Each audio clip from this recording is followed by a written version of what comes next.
Lower dump.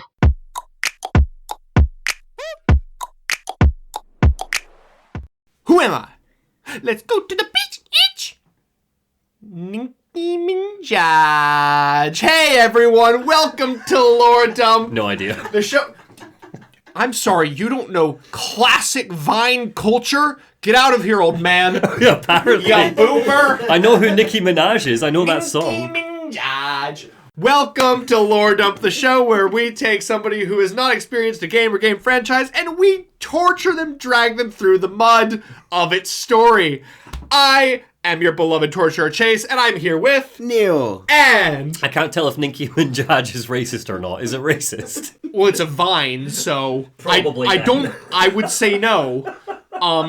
Please don't continue your Monty racist allegations from last episode. Right, so, I'm Monty. Hi there. Good start. What are we doing today? We are doing... I don't think I actually did... I think stupidly I didn't include a thing. We'll add it in post. We're doing Yakuza 3. Yay! It's fine. The poster is a picture of Kiryu's face and nothing else. Fantastic. We're doing Yakuza 3. Does he look mildly troubled? He's looking up into the sky pensively. He's going, oh. And that's kind of... Oh, I did have one. I had one the whole time. For anyone listening, Monty has just moved across the PowerPoint where there was, in fact, an image Chase had saved of the cover of the game. Pensive. Very, very heavy sideburns at the moment. It's looking good. The collar is popped all the way up.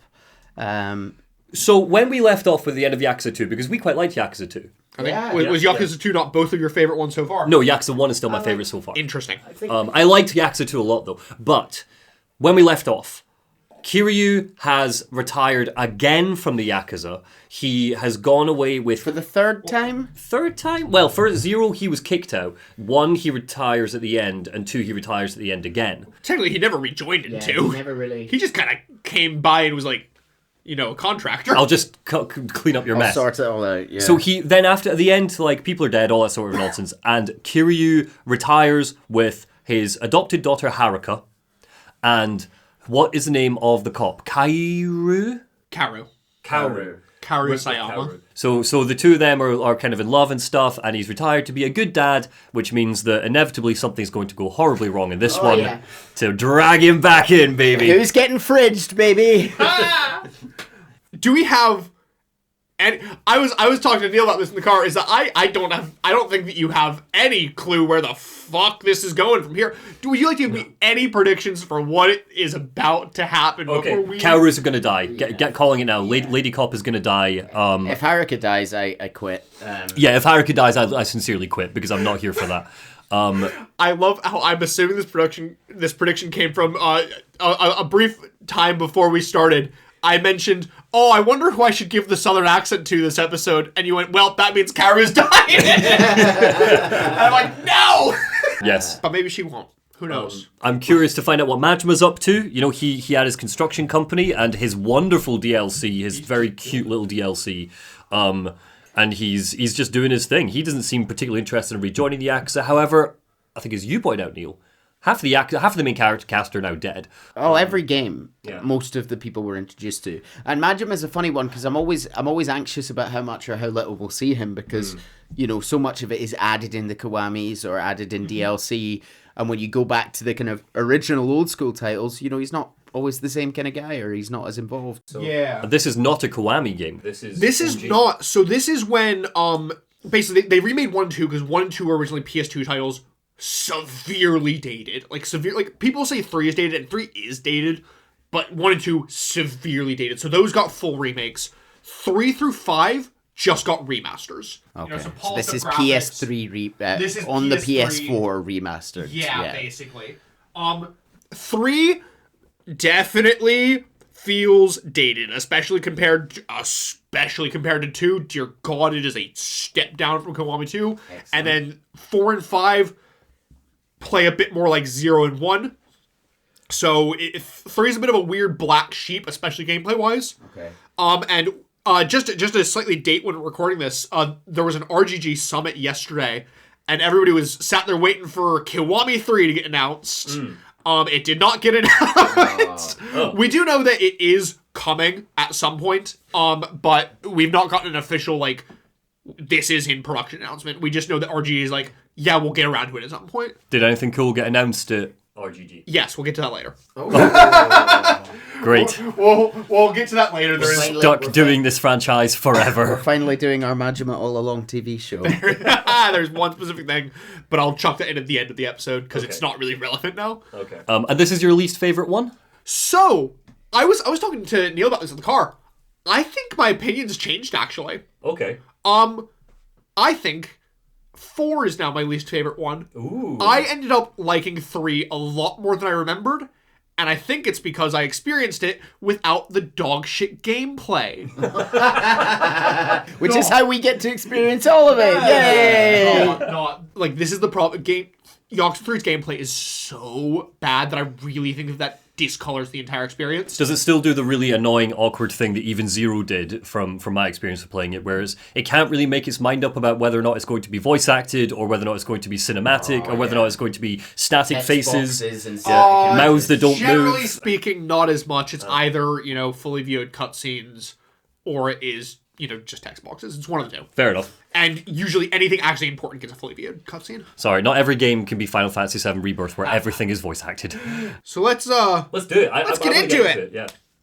We open on a beach. Yay! A lovely beach. A cool breeze flows through the palm trees and nearly blows off the hat of one Haruka Sawamura, who sat on the golden sands.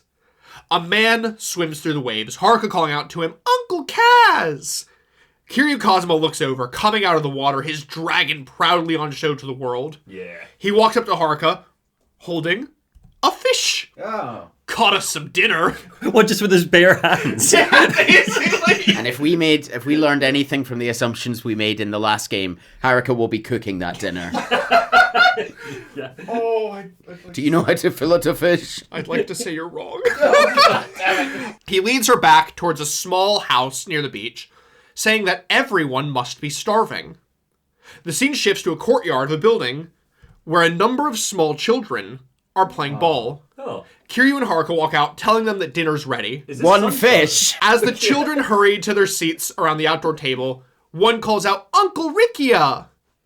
The children all run up to this Rikia, a younger man also wearing a Hawaiian shirt, which also, Kiryu's rocking a great, Hawaiian floral print shirt. In this one, ooh, love it. Hold on, Chase, sorry. So obviously a lot's happening here. Are we in Hawaii? So, okay. So this was something that you had mentioned last episode. We are not in Hawaii. I'll just tell you straight up. We're in Okinawa.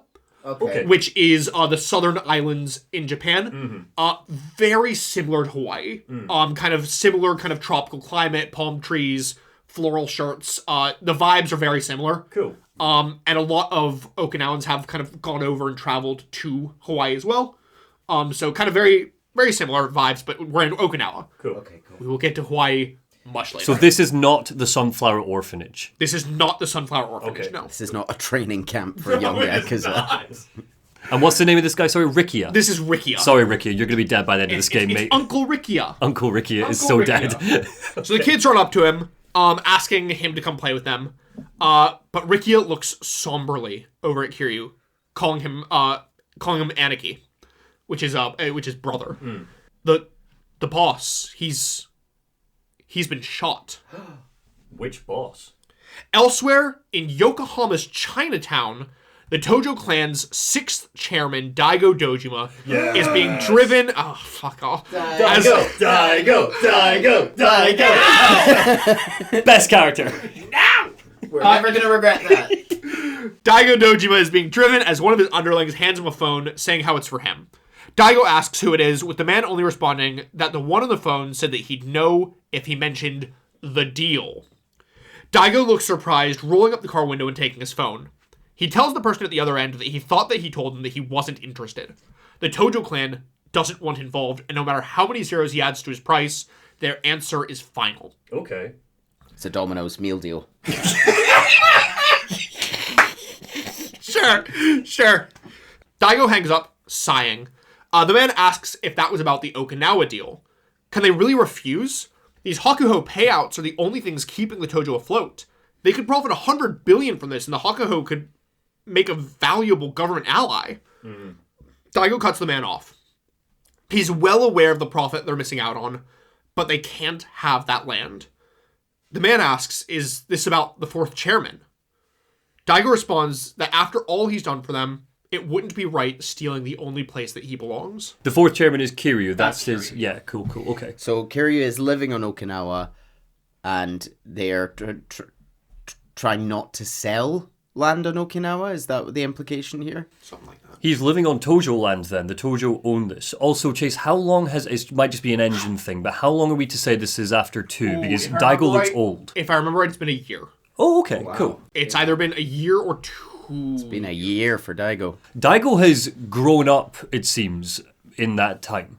Like, he's not like surfer, emo guy now. He seems quite... He's suited and booted. Seems like he's taking his role as chairman quite seriously. Yeah. Daigo tells the driver to go back to HQ and tells his lackey to cancel the banquet that they were headed to. He needs to make sure that no one thinks that they can agree to that deal behind his back. Okay. They arrive at HQ to the usual fanfare of bowing men, and Daigo's told that someone is waiting for him in his office. He seemed shocked hearing who it is. The man telling him that he could hardly believe it himself. Daigo heads up to his office, and opening the door, his face goes pale. The man waiting for him in his office is Shintaro Kazuma. Fucking hell, I fucking called it! I told you he wasn't dead! Sorry for the surprise, he says. I'm so mad. I thought we were rid of him. Let's fucking go! The 40 chess is back! So remind us how Kazuma died. He was shot by Shimano back in Yakuza 1. Okay. Yep, and Kiryu screamed to the sky that he was his real father all along. My daddy. Okay, so Kazuma's plan this game is going to be, calling it now, clearly Kiryu has set up some form of school or orphanage or something in Okinawa, and Kazuma wants to buy the orphanage to add it to his assassin murder collection. Where was Kazuma during the events of the last game? I don't know, in hiding, dead. Back from the dead. Lil Ku's back. Back again. This is actually just Majima wearing a Kazuma mask. Okay, fine. Kazuma is accompanied by a tall man with long blonde hair, sporting a long leather jacket and sunglasses. He's a cool looking dude. Wesker vibes again. Oh. I sent Monty a gif of Wesker a couple weeks ago going, you don't get context for this until we get to the lore dump. So this is your Wesker character. It's Wesker, baby! Cool. Kazuma throws an envelope down on the table, saying that it's of interest to Daigo. Daigo opens the envelope and goes paler. It's the deed to Kiryu's land in Okinawa. Kazuma sneers, saying that Daigo had no interest in taking Kazuma Kiryu's land for himself, so they went and did it for him. No need to thank them. Kazuma refuses to allow the Tojo to walk away from this deal. Daigo tries to argue, saying that he's made his decision, but Kazuma pushes that he has 30,000 men to support. Can he really afford to refuse? Daigo asks what will happen if he does. Kazuma nods. The blonde man walking over and taking the deed from Daigo. Then we'll do what needs to be done. So Kazuma is basically by force here buying that Kiryu's land. So selling Kiryu's. So, selling the land. To be clear, the Tojo does not own Kiryu's land. Right. But people were trying to push for the Tojo to buy Kiryu's land. Oh. Right. And so he's basically said, you won't buy it. I fucking did it for you. Here's the land. He's shown up and been like, fuck you, you're taking the land anyway. God, okay. I want Kiryu to punch Kazuma in the face in this game. Yeah, let's make this a kill your dad's storyline. If Kazuma becomes the big bad of the franchise, I think then I will start to appreciate him as a character. Kazuma goes to reach into his coat pocket, Daigo realizing what's happening and quickly reaching for his own gun. He goes to point, but bang! Daigo stumbles backwards. No! Falling limply to the ground. You're joking. Worst guy shows up. Daigo! Go. Yeah. Classic Kazuma. Comes back from the dead, kills the only character we like. Back in Okinawa, Kiryu, Rikia, Haruka rush through the halls of a hospital to an operating theater door where a larger blonde man in a purple shirt and a young girl clutching a sketch pad are sat waiting. Where's Nakahara? Kiryu asks. The blonde man replies that he's on the operating table still. Rikia demands to know how he is, but the blonde man only gives him a pained look in response. Damn it! Rikia punches the wall. Haruka goes over to the girl, Saki, trying to comfort her. Kiryu asks the man if he knows who did it, but no. Seems that Nakahara was alone with Saki at the time. Guy came in, shot him right to the stomach. Kiryu asks if it's a family scuffle, but the man replies that he thinks that it has to do with the land deal. The deed has gone missing from the office. Nakahara is the boss that Ricky was talking about Yes, earlier. he's the boss who got shot. Okay, and these people aren't Yakuza? They are. They are Yakuza. They're Okinawan Yakuza. Okay. Rikia shouts that it must be those Tamashiro assholes. They've been gunning for them for years. But the blonde man doesn't seem to think that it was. Suddenly, Saki jolts to her feet, handing her sketch pad off to Kiryu. His eyes go wide as he asks Saki if this was the man who shot Nakahara, and she gives a little nod in response. On the sketch pad is a drawing of Shintaro Kazuma, Fucking hell, his long-dead father. She's very good. Yeah. He's very good. Send that girl to art school. Oh my god, the girl's about 4! What the fuck? Oh, you know, It's like a police sketch. small tiny child watched Nakahara get shot and then sketched the shooter. The biggest takeaway from this should be that there is a child prodigy sitting in this hospital. It's not even an action shot of him like coming in the room or menacing. This is a shoulders up, 1-to-1 sketch of Police sketch. Yeah. She's got a future of the force. Oh my god. Okay. Anyway, chapter 1, New Beginnings. Cool. All of that was just the fucking intro. Good opening so far, yeah. I'm annoyed that Kazuma's back, but also it is compelling. So yeah. January 2007. At a graveyard in Kamurocho, Tokyo, Kiryu and Haruka are lighting incense at the graves of Yukio Terada, Yumi Sawamura, Akira Nishikiyama, and Shintaro Kazuma. Classic Yakuza. Yeah.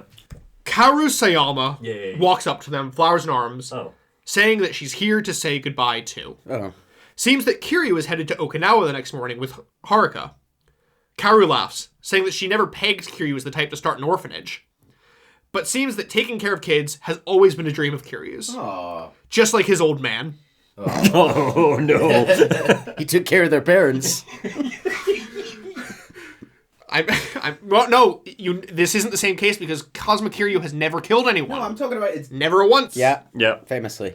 Seems that the orphanage is actually one that Kiryu's taking over. It was a sister orphanage to Sunflower, and when the old manager died, the manager of Sunflower asked Kiryu if he knew anybody who could step in, Kiryu volunteering himself. I suppose when you've run that many nightclubs, you've got the managerial experience to manage so good. I'd imagine there would have had to be a sort of armistice with the kids to, like, the first few days to, like, hand in their weapons, you know, to sort of de-arm the kids that were already there. Yeah, yep. Kiryu tells her that the orphanage is beautiful and that she should visit. But Kaoru tells him that she won't be able to for a while. Why? She's actually leaving the country. Why? Selected to go to the US as an instructor in cybersecurity for a new branch of the Metropolitan Police. No, this is. Are they writing her out with a story chase? I will be very straight up with you. This is the last time we see Saga. I'm not gonna jerk you around. This is the last time we see her. Why though? She was quite cool in Yakuza. She was great. Nobody knows why. They think if I remember right, was it the directors changed? It was something happened and basically some new guy came in and was like, I hate her. No, I think it was the opposite way. I think it was the old guy came back and was like, nah, we can't have Kiryu in a romance. Okay. That's got to be rough if you write something and you pour your heart and soul into it and you see what the guy doing it after you does and within 5 minutes, your new favourite character is just gone, I'm going to America. No. Yeah, no. I mean, at least she didn't die. At least she's she just didn't die. off on holiday. She's just off on a job. First of my predictions to be wrong. Let's see how many more will be wrong. Wrong in a good way. Yeah, totally. We're glad. Very happy she's not dead. Really gutted she's leaving. I know, it's so frustrating because she's such a good character. So is this might be spoilers, so you can not tell us if you don't want to. Is this leaving the door open for Kiryu to ultimately have a love interest in the franchise, or is it like we're not going to do this? As of right now, we're not going to do this. Okay. But I'd say that it's leaving the door open in general. You hear that, Majima? The door's open. I mean, let's be honest, the real end game. Yeah. Kiryu is sad to see her go, but he's glad that she's following her heart. She needs to keep her career in the forefront. She has so much left to accomplish. So the two of them will go their separate ways, but one day that she'll come to find him. Promise. No, she won't. Apparently. From a ways off, Date and Pseudo look on, commenting how they thought they'd end up together, but it seems that it wasn't meant to be. Relationship Statler and Waldorf over by the side here. Two old guys. I told her it wasn't going to work out. Date goes to light up a smoke, but his lighter's out of gas. Pseudo hands him his, telling him to keep it as a gift. No smoking in Division 1 anyway. He's been promoted. Oh. Date celebrates the news. Remy, what does Division 1 focus on? That's like murders and stuff. Yeah. Cool. They're like the elite agents. Sick. Good for Date. But it seems that it might not be so clear-cut, with Pseudo telling him that he thinks back on the near war between the Tojo and the Omi. Neither the Met nor the prefectural police did anything to stop it. And given Division Chief Kurahashi's history with the Jingwon, the force's reputation is at rock bottom right now. Yeah. So seems that the Division 1 promotion is a bribe. One made to all the police involved, including Pseudo and Kaoru, to keep quiet about what really happened. Oh my god. Pseudo's worried, though. Seems that the PD is planning on stepping back for the time being from pursuing the Yakuza. Call it a favor to them for the whole Jingwon thing, but Pseudo still doesn't trust the Yakuza. Without Kiryu at the helm, what's to stop it all from falling apart after all the muck? We have Daigo. We've got yeah.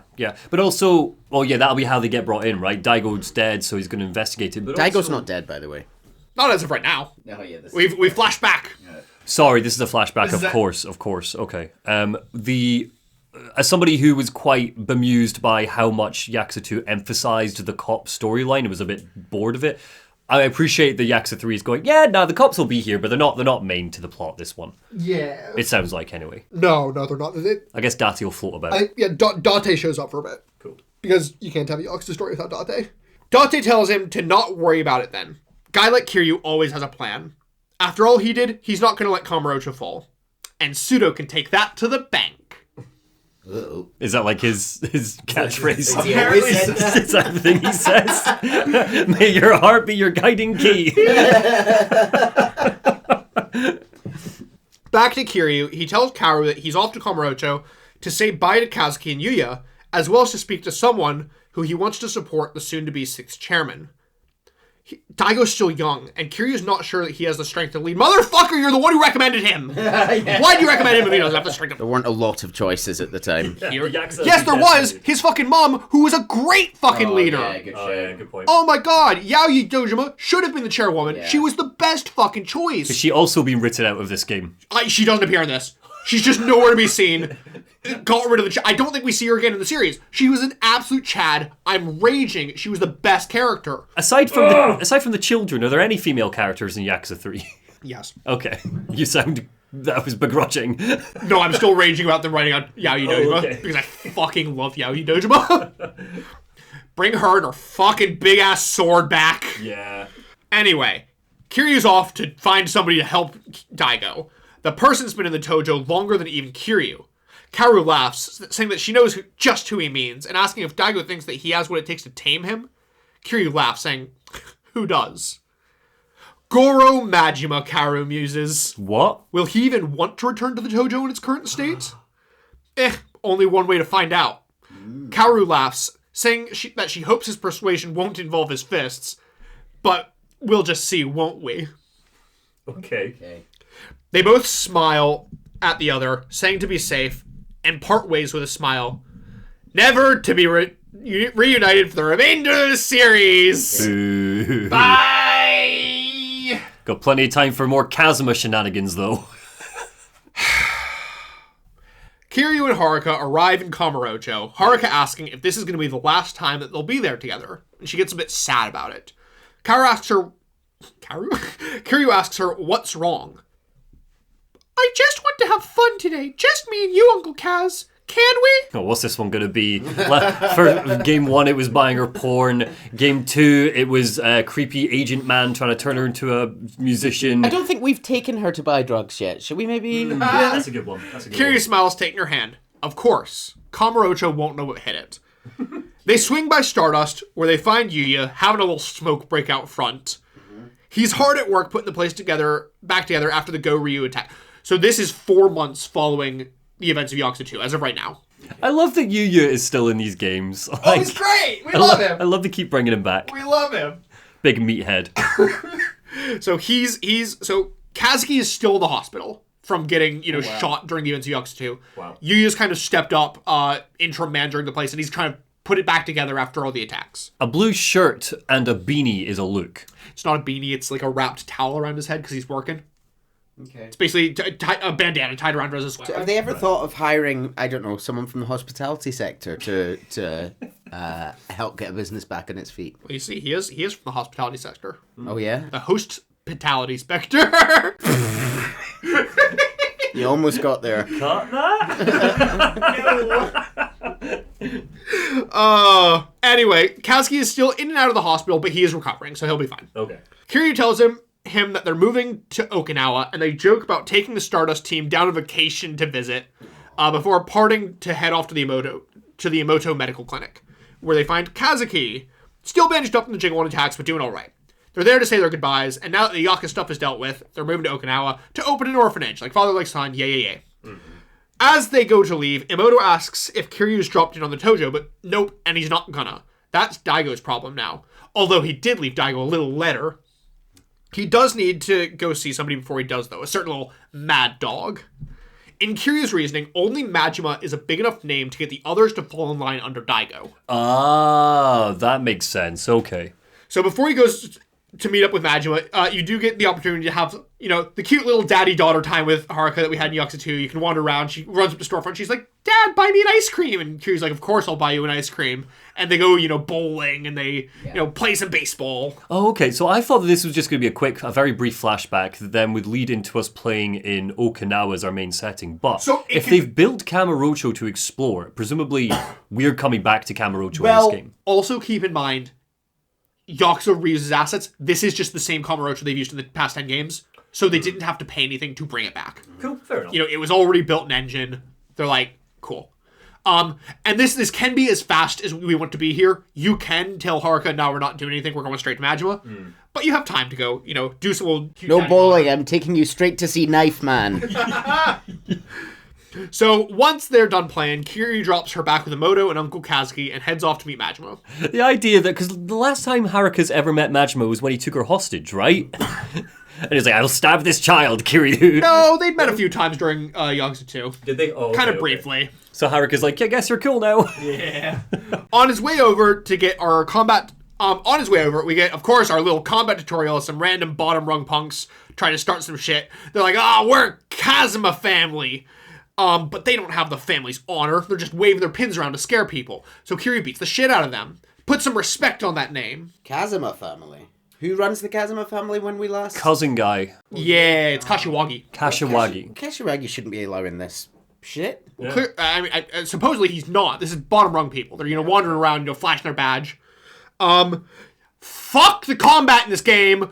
These are bottom rung fucking punks, and they block every single punch Kiryu throws. Every fucking enemy in this game has an unlimited block bar, and then you break their block, and they immediately put it back up, and it's a...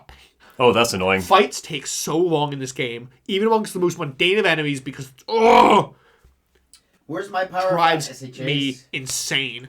Kiryu is a weak ass bitch in this game. Oh, boo. Yeah. Where's the breakdancing fighting? Literally. Anyway, as we get finished poking their precious little Kazuma family pins into their eyeballs, their Anarchy shows up, immediately recognizing the fourth chairman. His name is Anarchy, but you can call him Anarchy. No. Brother Anarchy, right? Brother. His boys are scared shitless, realizing that they just tried to mug the fourth chairman. Yeah.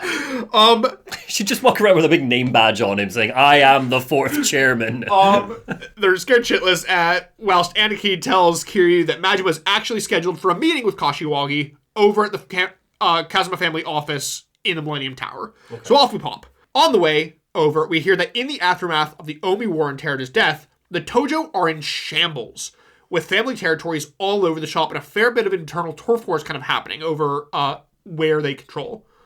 The family needs to choose a sixth chairman quick and get things under control. And while Daigo is the presumed sixth chairman, he's young and he's going to need backing to take the seat from the old heads.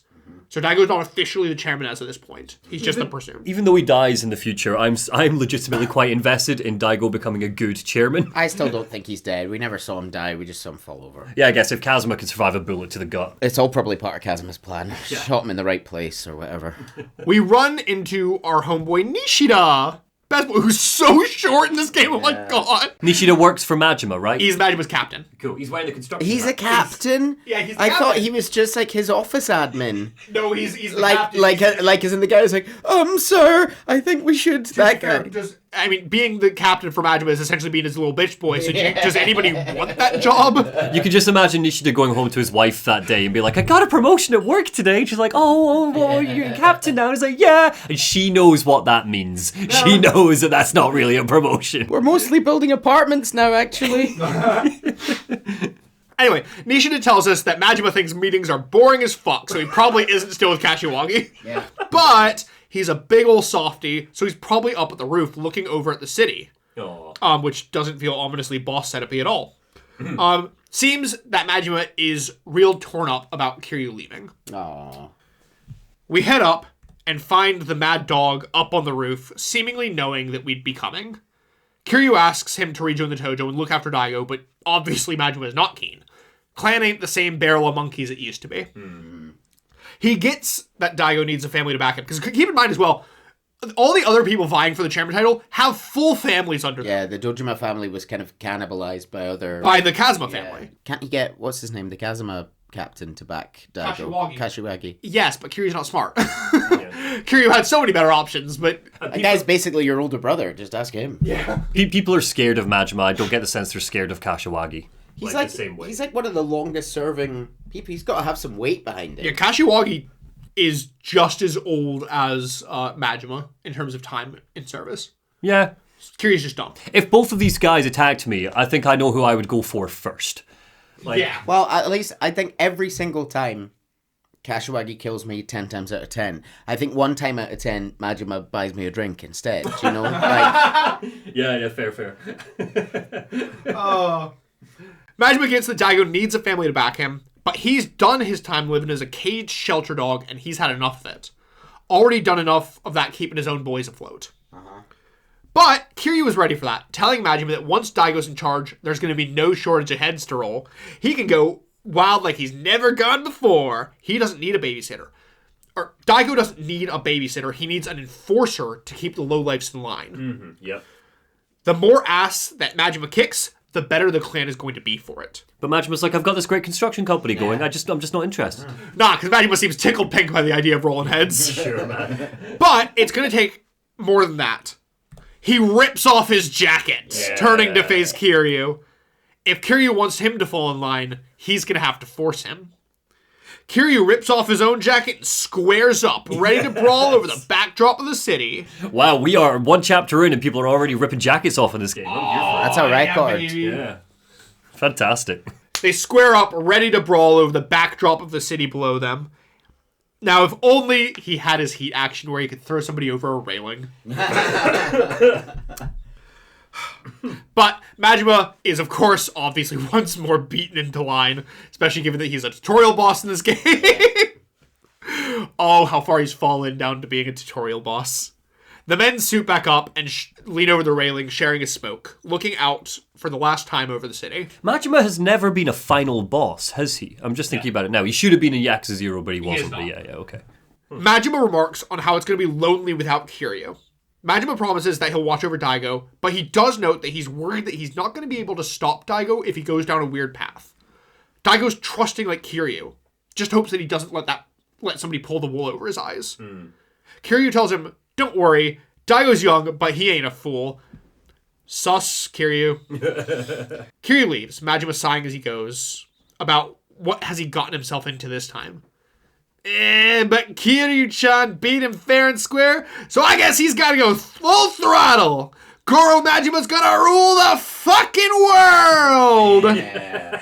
Do you think at any point at this, in 2007, when he sees his longtime friend and lover rip off his jacket for another fight, do you think he's thinking, we're 40? You know, we have been doing this since the mid to late 80s. I just want to talk to you about a job opportunity. It's okay. I think they're still in like their mid-30s in this game. No, I was thinking they've got to, if they're in the 80s, he was 20. I think he's got to be, in 2007, he's got to be approaching 40. Right? Well, the irony is that, and it's just because of the engine, this is in fact the youngest that Kiryu has ever... He's 41. He's 41. He's 41 in this game. Well, I guess this is 2 years before the main brunt of this game, so I guess he'd be 39 right here. Yeah. See, we're going to be doing this in our 40s. Yeah. Ripping our shirts off. Oh yeah, we do this shirtless. Yeah, just in case anyone missed that. Oh, stellar. Chapter 2, The Ryudo Encounter. 6 months later, summer of 2007. Kiryu looks down, more focused than anything we've ever seen him focused on before in his life. He's serious, his eyes looking hard as he pushes the knife deep into an onion. Oh, nice. Oh, he learned to cook. It's not Haruka doing the cooking. He's just getting started. I'm not going to criticize. Quite thick slices. They are. Kiryu slowly chops the onions for the large pot of curry that he's cooking for the orphanage dinner. That's fine. In a curry, they'll have time to break down, won't they? So, yeah. As one of the young boys, Taichi, who is going to be your favorite, runs in, but Haruka quickly pulls him away, saying that they never disturb Uncle Kaz while he's cooking. He needs all the focus that he can get. He is me. I have had with my partner. She has very cute ideas about us cooking together, but I'm like a different person in the kitchen. No, I am that's me time. I hate when people come in the kitchen while I'm cooking. Like, it legitimately stresses me out. Just leave me alone so I can cook. Haruka has clearly taken a sort of like kind of big sister role to the other children at the orphanage, and she helps set the table as she ushers in all the kids to eat. Sorry, what was the name of the guy that Neil would like? Taichi. Sorry, Taichi's a boy. Let's get into this. Quick children introduction. Here's your children sitting down to dinner. Quick children introduction. There are 9 children at the orphanage, including Haruka. Oh, no. I do like Taichi the most. So we have Ayako, Mitsuo, Riona, Taichi, Shiro, Koji, Eri, and Izumi. Shit. Well, let me get the Munti book. Get. I told you you're going to need your journal for this one. Taichi looks like a little potato. I do like him best. Oh no, Taichi will absolutely be both of your favorite. He looks like a little boy that really likes, trains or, Mud. He really likes worms. My favorite is Izumi because she's adorable, but Taichi will absolutely... Taichi's like realistically the best choice. Which of these do I really need to remember, Chase? All of them. Oh God, it's all of them. How am I going to okay? So Ayako's pigtails girl. Christ. Haruka notices that Izumi hasn't come to dinner. And Ayako quickly blames Shiro, saying that he was meant to walk her home from school, but Shiro did walk her home from school. Cute little kid squabbles, sibling squabbles. These kids are adorable. They're precious. Okay. Kiryu tells the kids to go ahead and start eating. He's gonna head out with Haruka to go find Izumi. I'm just, you shouldn't view media this way, and I'm thinking about all the games that are to come. I'll just be so bummed if this is the only game where this is the case, where there's he's doing something nice and it's productive and there's happy kids. In the next game it's he's back in Kamurocho full time. I mean, I'll tell you one thing. This orphanage is potentially the most important thing in the series. Oh, okay. Good this orphanage is the foundation of the remainder of Kiryu's character arc. I hope he's taught them everything he knows about kids, like Pocket Circuit Fighter and the Virgin Dance. Like Haruka specifically, but the entire orphanage. Yeah. Very important. So Kiryu is going to head out with Haruka to find Izumi, tells the other kids to eat. We head out and we ask the neighbors about Izumi, learning a bit more about her. Izumi is the youngest of the orphans, and the most recent person to come to Morning Glory. Morning Glory is the name of this orphanage. No, it's not. It's Morning Glory. Fuck off. I hate this franchise so much. I feel like you guys are getting something from that I never got. Oh, Chase, it's a double entendre, yeah. Morning Glory is when you have a boner when you wake up in the morning. Oh, for fuck's sake! Oasis have a whole song about it called What's the Story, Morning Glory, where he wakes up and he sees his boner. Set in the UK nor made by a UK company, so that was not intended. It's the name of a flower, just like sunflower. I'm these children's parents. Did Kazuma kill them? No. That's not the criteria for all orphans in Japan. Kazuma did not create Morning Glory. Yeah. Kazuma only created Sunflower. Morning Glory is just a sister orphanage. Okay. Morning Glory just happens. Yeah. It just happens. Sometimes you can't explain it. Children! Yes. Children! No, you're right. Yeah, sorry. So we learn more about Izumi. She's the youngest of the orphans and the most recent to come to Morning Glory. Her parents died in a terrible accident, and also she's probably down at the beach. Cool. So I have, so I remember them. Here's how I'm going to remember these 9 children. We have Ayako, which is Pigtails Girl. We have Mitsuo, accountant. He looks about 40 years old in this photo. He's been through some shit. That man knows about tax codes. Traumatized photo of Mitsuo.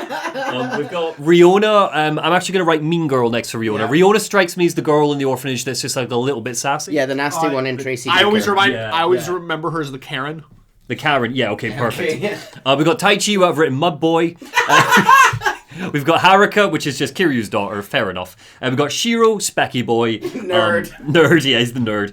We've got Koji, emo hair. Not much else for Koji right now. Eri, bobbles in hair. That's how I'm going to remember her. She's got the tiny little pigtails. And finally, we've got Izumi, who is the youngest. Easy way to remember. Nice. I will be reminding us of these as we go if we need them. Thank you.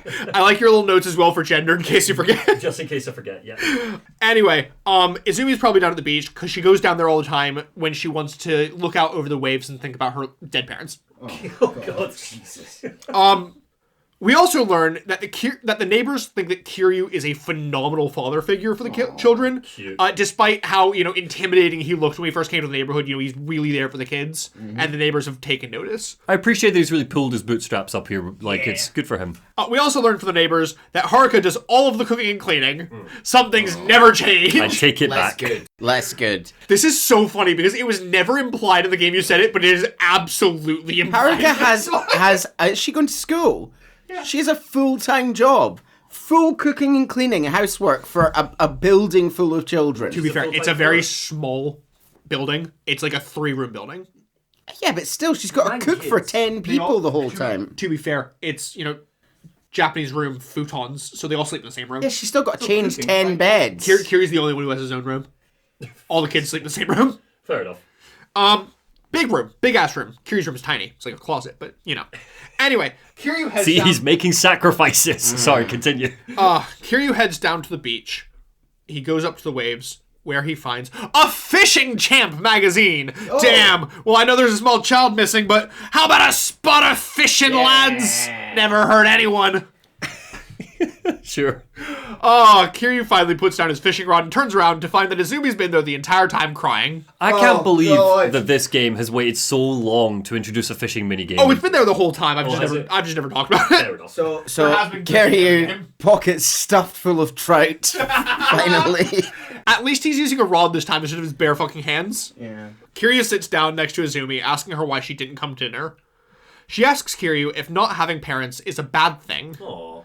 Seems Bring Your Parent to School Day is coming up, and the kids have been making fun of her for not having a mom and dad to bring. God. Yeah, we're about to start getting into some... This game gets heavy with the parenting. There's a good chance that, just based on averages, Kiryu killed one of their parents. Remember when I texted you guys and I went, fuck, this game keeps making me cry? It's shit like this. Yeah. Kiryu sits very quietly, listening to Izumi as she talks about how there are other kids whose parents can't make it, but they only make fun of hers because her parents are dead. Kiryu tries to reassure her, telling her that families come in all shapes and sizes, and she does have one. Him, Haruka, and all the other kids in Morning Glory are her family. It doesn't matter that she doesn't have a real mom and dad anymore, but that she's surrounded by people that love her for who she is. Oh, can Kiryu not come to school for Bring Your Parent to School Day? So, she does understand, saying that they're not related, and Kiryu assures her that related or not, she means the world to him. She does make a point to be like, he's like, I can come, and she's like, yeah, but it's not the same. Okay. She's like, I appreciate that, but it's not the same kind of thing. If Kazuma puts a single one of these children in danger, I will riot. Yeah. Izumi doesn't understand, saying that her and Kiryu aren't related, but Kiryu assures her that related or not, she means the world to him. Okay. He goes on to tell her that her classmates are probably coming from a place of ignorance. They can't understand life without a mom and dad. They don't think that she's weird. They're just legitimately concerned about her, which, while is a nice sentiment, right before we came to the beach, we literally met one of Izumi's classmates while looking for her, who told her that she's weird and mopey for having dead parents. So, I don't think that children are just mean. Bad thing for someone who's about to be a dad to say, but kids suck. It's okay, because your kid will be great. Yes. King of the world. Yes. Rein it back. Get ready for the new reign. Rein it in. Kiryu tries to relate, saying how he was also an orphan. And the man who raised him is the only dad that he needed. The other orphans, his siblings. He places a hand on her back, telling her that while he knows that he'll never replace her real dad, she's been like a daughter to him since the moment that she walked in. Cute. She hugs him as Haruka comes over, wiping away her tears, and together they lead Izumi back to their family on the beach. Oh. They get back, surprised to see that none of the kids have started eating. Taichi commenting how obviously they wouldn't start without Izumi. But also, jokingly tearing into her, being like, "Now, hurry the fucking sit down, I'm hungry. I'm starving over here." Sit down, you no parents loser. No, the kids are so cute. They are absolutely, like, ideal sibling vibes. They all sit down for a family meal as the, like, warmest smile that we've seen Kiryu have in the series spreads across his face. Oh, who's gonna mess this up? Well, I remember that Chase's tease for this game was, "What a lovely beach. Shame it's covered in blood, though." So that's got me really nervous. The next morning, Haruko finds Kiryu chopping woods, shirtless. Oh yes, RGG, me likey. And delivers a letter, seemingly not the first letter. It's an eviction notice. Oh. And Haruka's like, are we getting kicked out? Kiryu looks out to the road, seeing two men smirking from a parked construction truck across the house. Is that not Ricky? Oh, Rikia. Yeah, his pal from present day. This is remember we flashed back. We're before that. I don't even know where to begin with the man on the left. Just so many bad choices. Like if you asked an AI to do a picture of Donald Trump. I retook the screenshot about 500 times to get the perfect just douchebag faces on both of them. It is pure douchebaggery, yeah. Because they're literally just sat there, like, in the truck, like, glaring at Kiryu. Stop hanging around outside the orphanage. It's a bad look, gents. But immediately, Kiryu walks for them, and they immediately panic and just hightail the truck out of there. So they're like, we'll glare at you from across the street, but oh shit, he's gone, fucking run! That's the dragon. Get out of here! Kiryu goes back to Haruka, saying that the guys must have been with the Ryudo family, since that's who the eviction letters have been coming from. Maybe he should go pay them a visit. Kiryu heads into town, where we learn a bit more about the situation from the neighbors. Seems that the two Ryudo boys have been harassing everybody in the neighborhood about taking their land, despite everybody in the neighborhood having been there for decades. Like, Kiryu and his kids are very much the young people in the neighborhood. It's a lot of old folks, lifelong family homes. Is this a sort of hub town? Is there anything to do in the village? Yes. So there's a downtown. Why did you ask? Downtown, actual proper city. God, for the life of me, I cannot remember its name. For some stupid reason, I've not written it down. Well, I'll just call it downtown Okinawa, but it is an actual city. You take like the monorail to get there, and you have all your classic stuff. Ryudo is part of the it's like a family in the Okinawa Yakuza then. So it's just an Okinawan Yakuza family. Cool. We know nothing about. So they're not aligned to, and you don't have to tell us this if it's relevant later, but they're not aligned to Tojo or Omi. As of right now, we don't know. Okay. We just know that they are a Yakuza family. Cool. One of the neighbors says how the two boys are usually so nice, and she wonders what's gotten into them. Kiryu grabs the monorail down to our first new location, downtown Okinawa. Cute, very touristy. It does feel. Remember when I said earlier that Okinawa kind of has similar vibes to Hawaii? It feels like downtown Hawaii. Cool. Very kind of touristy looking. He manages to track down the boys at a local convenience store where he finds them slurping down some sea salt ice cream. What? Seriously? Is their summer about to be over? Oh, wait, is that actually sea salt ice cream? I don't know, but it is it looks like the same model as the sea salt ice cream. Once again, to get a gross screenshot of just tongue out action. Again, re-screenshotted this about 10 times. Good job. Oh. I wonder what watch company they partnered up with, because there's always very high quality renders of their watches in every scene. I wonder if it's Seiko or something like this. But nah, so they absolutely ran away from intimidating Kiryu straight to get some ice cream at the local convenience store. Kiryu walks over to them and they freak the shit out, but immediately try to put on some bravado. Especially the man in the orange shirt, who we know is Rikia, but we're not meant to know is Rikia right now. They shouldn't have done it that way around then. Oh, I know. He gets all up in Kiryu's face, telling him how there's nobody he hates more than arrogant outsiders like Kiryu, and he better clear out Okinawa's stat. Kiryu asks if that's why they want him gone, but no, they can't say, you gotta ask the boss that. Kiryu is like, cool, great, immediately turns around to go to their office. Should we not have told him that? And they're immediately like, wait, shit. No, you can't, I'm gonna fight you. Seems that Rikia here is the Ryudo family captain, the fighting viper, Rikia Shimabukuro. Cool. Does he have a tattoo? He does. Sick. He's got a great He's got a sort of viper tattoo. Yeah. So Rikia the Viper. Kiryu tries to talk them down before he needs to whip out his own thick viper and slap them across the face. But nah! Rikia whips off his jacket, handing it to Blondie, whose name we also learn is Mikio. Mikio. So it's Rikyu and Mikio. Rikia and Mikio. Okay.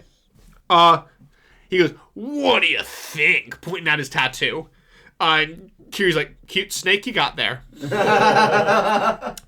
Which Rikia rages at that, saying that it's a viper. It's the symbol of Okinawa. He's got the pride of his hometown resting on his very back. And he ain't stepping down to no outsider.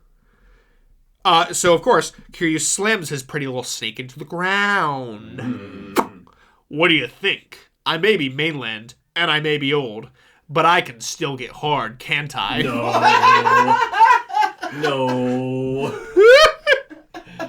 No. Yes. No. Morning glory. Luckily, though, Rikia does seem to have a good code of honor, accepting defeat and saying that he will take Kiryu to the boss. On the way, Kiryu asks him about his tattoo, specifically why the eyes aren't completed. I was going to say that. Rikia tells him how his artist passed away before he could complete the tattoo. Wouldn't feel right having anybody else finish it, and besides, he needs somebody real in tune with the soul of Okinawa to do it justice. On our way, we learned a bit about Mikio as well, the blondie who's been with Rikia. Seems that he's a new joiner to the family who looks up to Rikia and their boss, but Mikio's not actually a Yakuza yet. He just kind of is about there. He's not sworn up. He's just a thug. Pledging. He's a pledge. But everybody in Okinawa loves Mikio. You know, we're going down the street, we're talking to the locals, and they're all like, those nice Ryudo boys. We love these boys, especially that Mikio. Everybody, we keep going to town, and they're like, oh yeah, I gave Mikio some cakes today. Like, they're all like feeding Mikio. Okay, Mikio's growing on me. He comes by to collect, and they're like, oh, here's your money, and here's a little pineapple for your troubles. I get the sense that very much behind closed doors, he's like, hello, Mrs. Chen, I'm here to help today. Like, you know. The vibe that we continuously get from the locals about the Ryudo is that they're not like a Yakuza family we've seen before. You know, right. They are a part of the community. The community in the way that the mainland Yakuza sort of pretend they are, maybe, but in fact they feel very kind of old school Yakuza, back when the Yakuza was kind of built up and there was a very much they were kind of supporting their communities. You know, they were doing crime, but they were supporting their communities.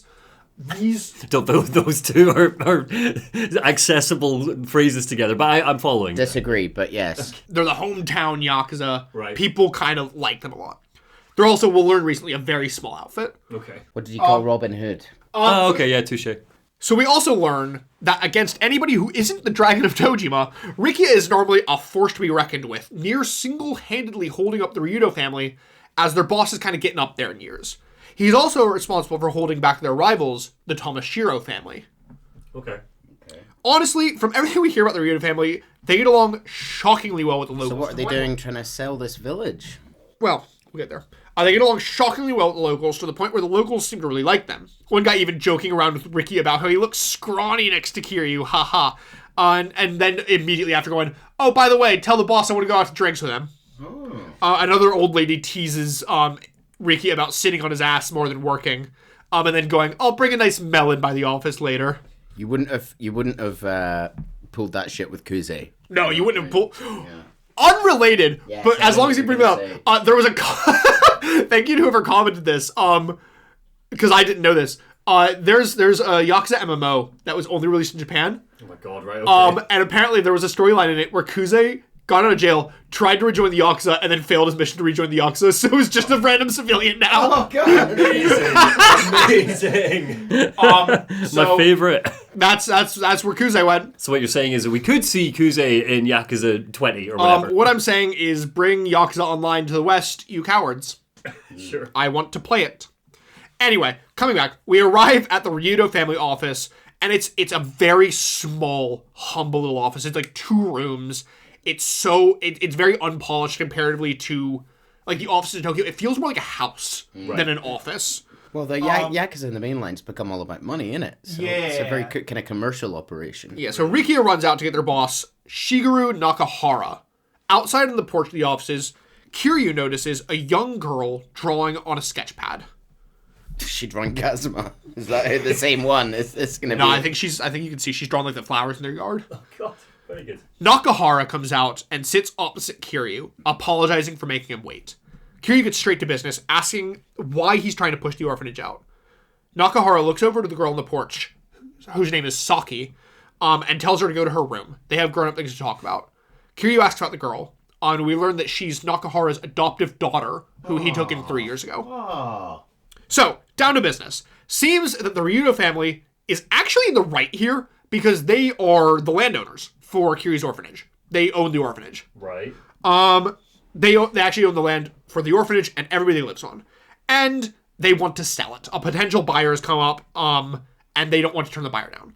And that the buyer is the Tojo clan. It's Kazuma. Unknown, but assumed. So they're in the right here. You know, they own the land and they're like, well, we want to sell it. Please leave. Sorry.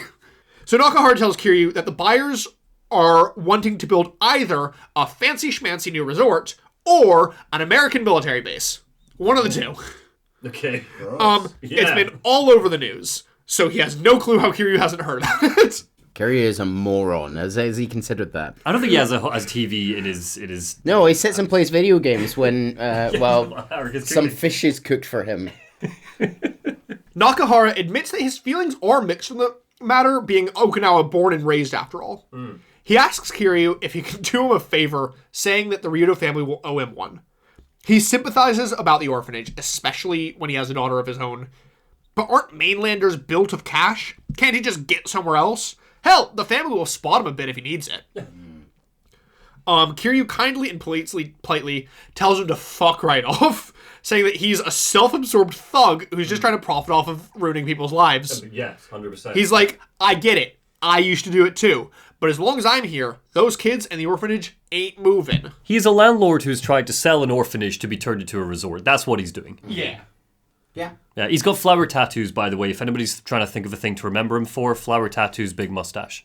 Yeah. Grey hair, big mustache. Big old guy. Kiryu says that they're done here and turns to leave. At which point, Nakahara's kind of compensated, goes, bullshit, we are!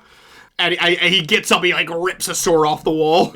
Okay. He's like, I may be an old Okinawan fart, but I'm not taking no disrespect from a mainland punk. Kiryu turns around to face the sword, and is, of course, classic Kiryu moment, he's like pointing out the sword, and Kiryu like walks right up to it to put his neck against the blade. Cool. Awesome. Please let me die. They're gonna make me do 100 more of these. And he's like, he looks at Nakahara and he goes, are you going to let these children go fatherless? Whoa. If you're a true Okinawan, you're going to work towards improving the island, not displacing kids. He turns again to go, saying that he'll fight Nakahara if that's what he wants, but it's not a fight that he's going to lose. He walks out, leaving Nakahara looking down at the ground in shame. Chapter 3! Power struggle. We're cruising. Cool. We're cruising. We fade into a news story anchor that's going to explain the news that Kiryu hasn't been watching. She's talking about the defense minister, Ryuzo Tamiya, who's pushing for a military expansion in Okinawa, and land minister Toshinobu Suzuki, who's pushing for an Okinawan resort. So Tamiya wants the base. Suzuki wants the resort. Yes. Okay. So they're both pushing, and they both recently visited Okinawa to talk with the local politicians about it. Tamiya-san is a proponent of the island's newly proposed ballistic missile defense system, while Suzuki is highly opposed to the expansion of the American military presence in Okinawa. Which fucking makes sense. Why does America have bases in a bajillion countries? In their respective visits, Tamiya was met by throngs of protesters to the military expansion, while Suzuki was met by a cheering crowd of local businessmen and financiers. Mm-hmm. We flash to an interview with Suzuki, saying that while he does agree with Tamiya-san in that the BMD, the ballistic missile defense, is vital to the nation's security, he's not going to allow for Okinawa to continue sacrificing their land for the sake of the nation's security.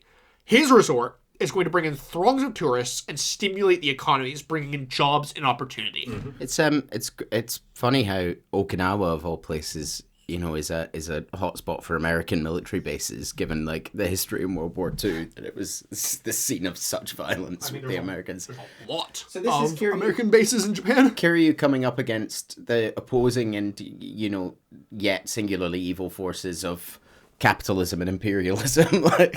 Although, to be fair, which one would you rather have? I think Kiryu is going to be neither. Well, yeah, Kiryu's going to be neither. Yeah, but like if I lived there, I think I would rather, if I had to choose, the resort over the US base. Because that makes your home a military target, which, Yeah. We then flash to an interview with Tamiya, who says that he only cares about security and then tells the reporters to fuck off. He's just like walking. He doesn't stop for interviews. Like, I just care about security. Fuck off. Go away. Cool. We get some on-the-ground interviews with locals who definitely seem to lean far more towards Suzuki's plan. Yeah. Seems both men are likely to try and push their plans through the Diet in the coming weeks. And with both being prospective prime minister candidates, they're both going to be under high scrutiny. Mm-hmm. Okinawa is part of Japan, is it? So Okinawa is, if you think of the whole thing, Okinawa is the Southern Islands. Cool. So they would be prime minister of Japan. Of Japan, yes. Cool. Okay. So they aren't Okinawan politicians. They're politicians up in Tokyo. Wow. All right. But they're national Diet politicians, and they've come down to Okinawa to talk to like the local governments. Come here from the big city. This is their springboard, each of them, towards the prime minister. Exactly. Yeah. So these two big city politicians are fighting over this humble little village, effectively. Yeah. Kiryu turns the TV off, taking an annoyed drag from his cigarette as Haruka comes in to ask him about how his visit to the Ryudo family went. She's worried that they're going to need to leave Okinawa, but Kiryu promises her that that's not going to happen, telling her to believe in him. She relents, telling him that, by the way, Shiro's being all sad boy since he got home from school. Sorry, which one? Shiro's the specky boy. Nerd. Specky boy. Kiryu finds him alone and curled up in the corner of his room, clearly looking down, and asks him if something happened at school. Sadly, his line of questioning only goes to show that Shiro doesn't really want to talk, so Kiryu heads off to ask the other kids if they know anything. Kiryu finds Ryona, Karen, and Koji, emo hair. Thank you. You are on it. Thank you. But sadly, they're in a grade higher than Shiro, so they don't know much. They do offer, though, to put him in a headlock and beat the answer out of him. Oh my god, okay. But Kiryu's like, no, just stop. Your siblings. Stop. Well, we just heard about you going into town to beat someone up today, and we thought that, you're such a good example. Your children. Wait until you're older. He finds similar bad luck with Ayako, pigtails, Eri, small pigtails, and Izumi, youngest, who likewise offer to ask him. Kiryu, though, thinks that if he's going to open it up to anybody else, it's going to be another guy, another one of the boys. So he goes off looking for Taichi, Mud Boy. You don't need to remind us. And Mitsuo, accountant. Yes, the accountant, yeah. He finds them wrestling on the beach. Taichi tells Uncle Kaz that it's probably because of the bullying that's been going on for a while, but he just never thought to bring up. Taichi found him crying in the boys' room at school a few weeks ago. Seems that the bullying's been getting worse recently. Oh. Kiryu asks what makes him think that, and Taichi tells him that he thought it would be funny to barge in on Shiro on the bath. But when he did, he saw that Shiro was covered in bruises. Oh. And Shiro doesn't play sports or anything, so... Oh, I'm really sorry we called you a nerd. We bullied you, Shiro. I'm sorry. Kiryu asks if he told a teacher, but Taichi didn't, fearing that it was going to make it worse. So Kiryu pulls out his phone saying, well, I'll call him then. Taichi tries to stop him, Taichi is like Uncle Kazuma. He tries to stop Kiryu and tries to tell him, but Kiryu phones the school. I feel like Yakuza 0, Kiryu would just go beat up those bullies. I appreciate he's trying to do like a parent thing. The bully is assumedly a 10-year-old child. Yeah. I don't think Kiryu's going to beat up a 10-year-old child. I don't know. I don't know, he beat up the Bontan bandit, didn't he? Oh, that's MAJIMA. He was big. Oh, yeah. He was a big boy. All we're saying is that we're seeing growth in our character here. Annoyingly though, the teacher absolutely blows Kiryu off, and he's like actively offended that Kiryu would even suggest that bullying could be happening under his watch in his classroom. Beat up that teacher. Yeah. Let's do it. And it's probably his orphan's fault. Who knows what they get up to without parents to watch over them? Beat up that teacher! The teacher continues to fume about nervous parents trying to push their parenting responsibilities off onto him, and he just hangs up on Kiryu. This podcast does not condone punching teachers, but in this case... Teachers are valuable public servants. But this one in a video game can get it. Yeah. Not in that way. Kiryu goes back to Taichi, deciding to cut out the middleman and go straight to the bully's parents. Taichi already knows who the bully is. That's what he was trying to tell Kiryu. Oh. Yakuza kid. And it seems that the whole reason he was trying to stop Kiryu is because the bully is the teacher's son. His name is Yoshinori. Oh my god, beat up that teacher. So obviously, the teacher's never going to admit that his son is a bully. Kiryu goes back to Shiro, finally getting him to let him in. Shiro tells Kiryu that he never told him because Yoshinori told him that his dad plays golf with a local city council member, and if he tattled, he was going to get his dad to get that council member to shut Morning Glory down. So Kiryu tells him that he's going to make sure that never happens, telling him that he can stand strong knowing that, and that the next time it happens, he needs to stand up for himself. Yeah, teach Shiro to throw a punch. The next day, Kiryu is talking about the issue with a neighbor, but they're surprised to hear that the city councilman would try and use his power to settle a grudge. Sorry, just to start that sentence. The next day, Kiryu is talking about the issue with a neighbor. Yeah. Just the idea of like Kiryu out mowing the lawn. bins. Yeah. Morning, John. Morning, Kiryu. How are things going? Oh, Shiro's been getting bullied at school. But Is that an unusual conversation? No, but the idea of Kiryu. It's wonderful. I'm telling you right now, John, nothing will bring my Morning Glory down. Oh man, Kiryu gets on so well with the neighbors. Like, they're great. Oh, I love it. Oh, I know. if this is the whole game... Kiryu is in his domestic era. Listen, thank you I'm so glad much. you're liking this because you're gonna fucking love this.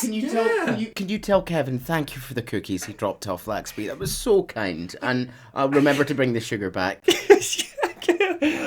I understand as a fan of the franchise, if you're jumping into Yakuza 3 and it effectively is just Kiryu being a dad, I understand why that might be a bit underwhelming. But I'm so here if this is the majority of the game. I'm really glad, because I'm not going to lie, we've been having a lot of conversations in the Yakuza channel on the Discord. Check out the link in the podcast bio. Like and subscribe. We've been having a lot of conversations that we were worried that you guys wouldn't like it because of all the parenting stuff. So I'm really glad that you're liking the parenting stuff. I can tell you right now that I'm going to be loving the parenting stuff, and then we're going to hit Chapter 7, Kazuma's going to appear and go, my 20D chess, and I'm going to go, there goes all of my love for this game. But right now, so on board for this. This is great. I'm so glad. This is people's least favorite. A lot of people. It's just adorable. I know we're only on like a chapter good 3. majority of people. Yeah. It's not mine anymore. Good job, Yakuza 3. You went up, in my opinion. Now that I didn't have to play it, I guess. Yeah. So Kiryu's talking about the issue with the neighbor, but the neighbors are surprised to hear that the city councilman would use his power to settle a grudge. Doesn't seem like him at all. In fact, the city councilman's a real nice guy, friendly with the locals, famous around these parts for being, a real honest guy. He loves seeing his constituents, so the neighbors suggest that Kiryu go and just try and talk to him. This is some real priority stuff. Real important. But not as important as some karaoke, baby! Yeah. Because we headed into town and finally get full access to the city so we can go to the karaoke parlor! Yay! Are the songs quite good in this one? They're okay. They're okay? A lot of repeats. Every game is Bakamitai. They're fine. I like that Kiryu is rocking the outfit.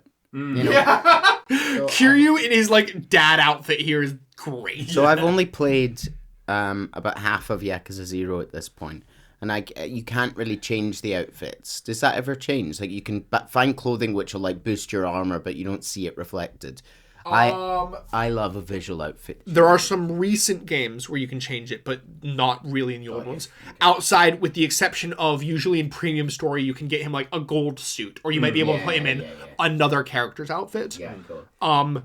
But that's like in New Game Plus kind of stuff. It does feel strange. You'd think that a game like this would like embrace a local suit shop where you get to change the color and stuff. I think it's just because things like his white suit are so iconic to the series. I get it. Yeah. You know, they really want to define his image. But this is Okinawan Dad Kiryu. Love it. So Kiryu spends his time chatting to the locals, hitting up girls, playing some pool, when he suddenly remembers that, he's responsible for a small child that's being bullied. So he finally heads... So he finally heads to the golf course. He finds, at the golf course, he finds the local councilman, Akasaka, but man, he's craving a hot game of golf. How about you? Who has time to talk about kids anyway, when there's a brand new golf minigame I know this is going to be a fully developed, like this could be a game on its own. This looks like a PGA game. Yeah. It fully is. Hysterically, you do need to play a full 9 holes for the main story. There's a wind. Like this is not a mini. There's a wind meter. There's like a. You can change your club. Your clubs have different effects. God damn it. Do we still get cool, mini cutscene finishers almost? Of course we do. Of course we do. I don't even begrudge it at this point. I respect it now. I've been beaten over the head so much, I fully respect it. It's got a few fairways. You do, though, at least for the main story, need to play at least 9 holes with the city councilman. Cool. So you do go from hole to hole with Akasaka. And Akasaka is incredibly impressed at how well the orphanage runs and how good the kids are. While Kiryu talks about how back in his day they didn't have no stinking video games. They came up with games from imagination. It's ruining the youths. Kiryu's getting a bit boomer. Yeah. They finish their game. Akasaka thanking Kiryu for the company by putting him permanently on the guest list for the golf club so that, we can come back and achievement hunt later. Sure. And saying that one day he'd love to come pay the orphanage a visit. He leaves, Kiryu having not accomplished his goal at all. Never brought up Shiro once, never brought up the bullying. Sorry, Chase. I think I was just enjoying myself too much to actually remember what the goal was. To be like, hey, is it true that, you would have pressure put on you to shut down my orphanage by your friend, the teacher, whose child is bullying my child? Gotcha, okay. But Kiryu forgot and ended up just playing golf with him. Lucky for Kiryu, though, it seems one day is today because he gets back to Morning Glory and Akasaka's just stood right outside, waiting. There we go. The kids all get home from school. They all kind of run in. They all, hi, mister. With Akasaka gleefully commenting on how energetic the kids are. Finally, Shiro gets home from school with blood gushing down from his face. But a bright smile. Kiryu says that it looks like things didn't work out, with Shiro smiling, a look of bloodlust in his eyes. Yeah, but I'll get him next time! This isn't my blood! Everybody, Chase has clearly edited this picture to make Shiro look like a vampire. Holding a knife. This is not an edit. This is in-game. This is in-game. Shiro's eyes are red with rage, and there is a bloody knife in the shop. This is not a creepypasta. These are not hyper-realistic eyes and hyper-realistic blood. Uncle Kiryu, I took your advice. I don't feel anything for him anymore. Although I will say that I did find my copy of Yakuza 3 at a yard sale with a little note saying, don't play it. Really? That's so good. Should have stuck that note in Yakuza 0, am I right? Oh my god. There go another 10 subscribers. But yeah, he's like, yeah, but I'll get him next time. And Akasaka laughs. He's like, that's the spirit, kid. Yeah. Don't play video games. Get stabbed instead. The joy is broken, though, as a grating, agonizing voice comes whining from the road as Shiro's teacher comes storming up with his child, demanding to know what kind of parenting Kiryu's doing here. His son also has a bloody nose and a black eye. Yeah, listen, you got the better of them.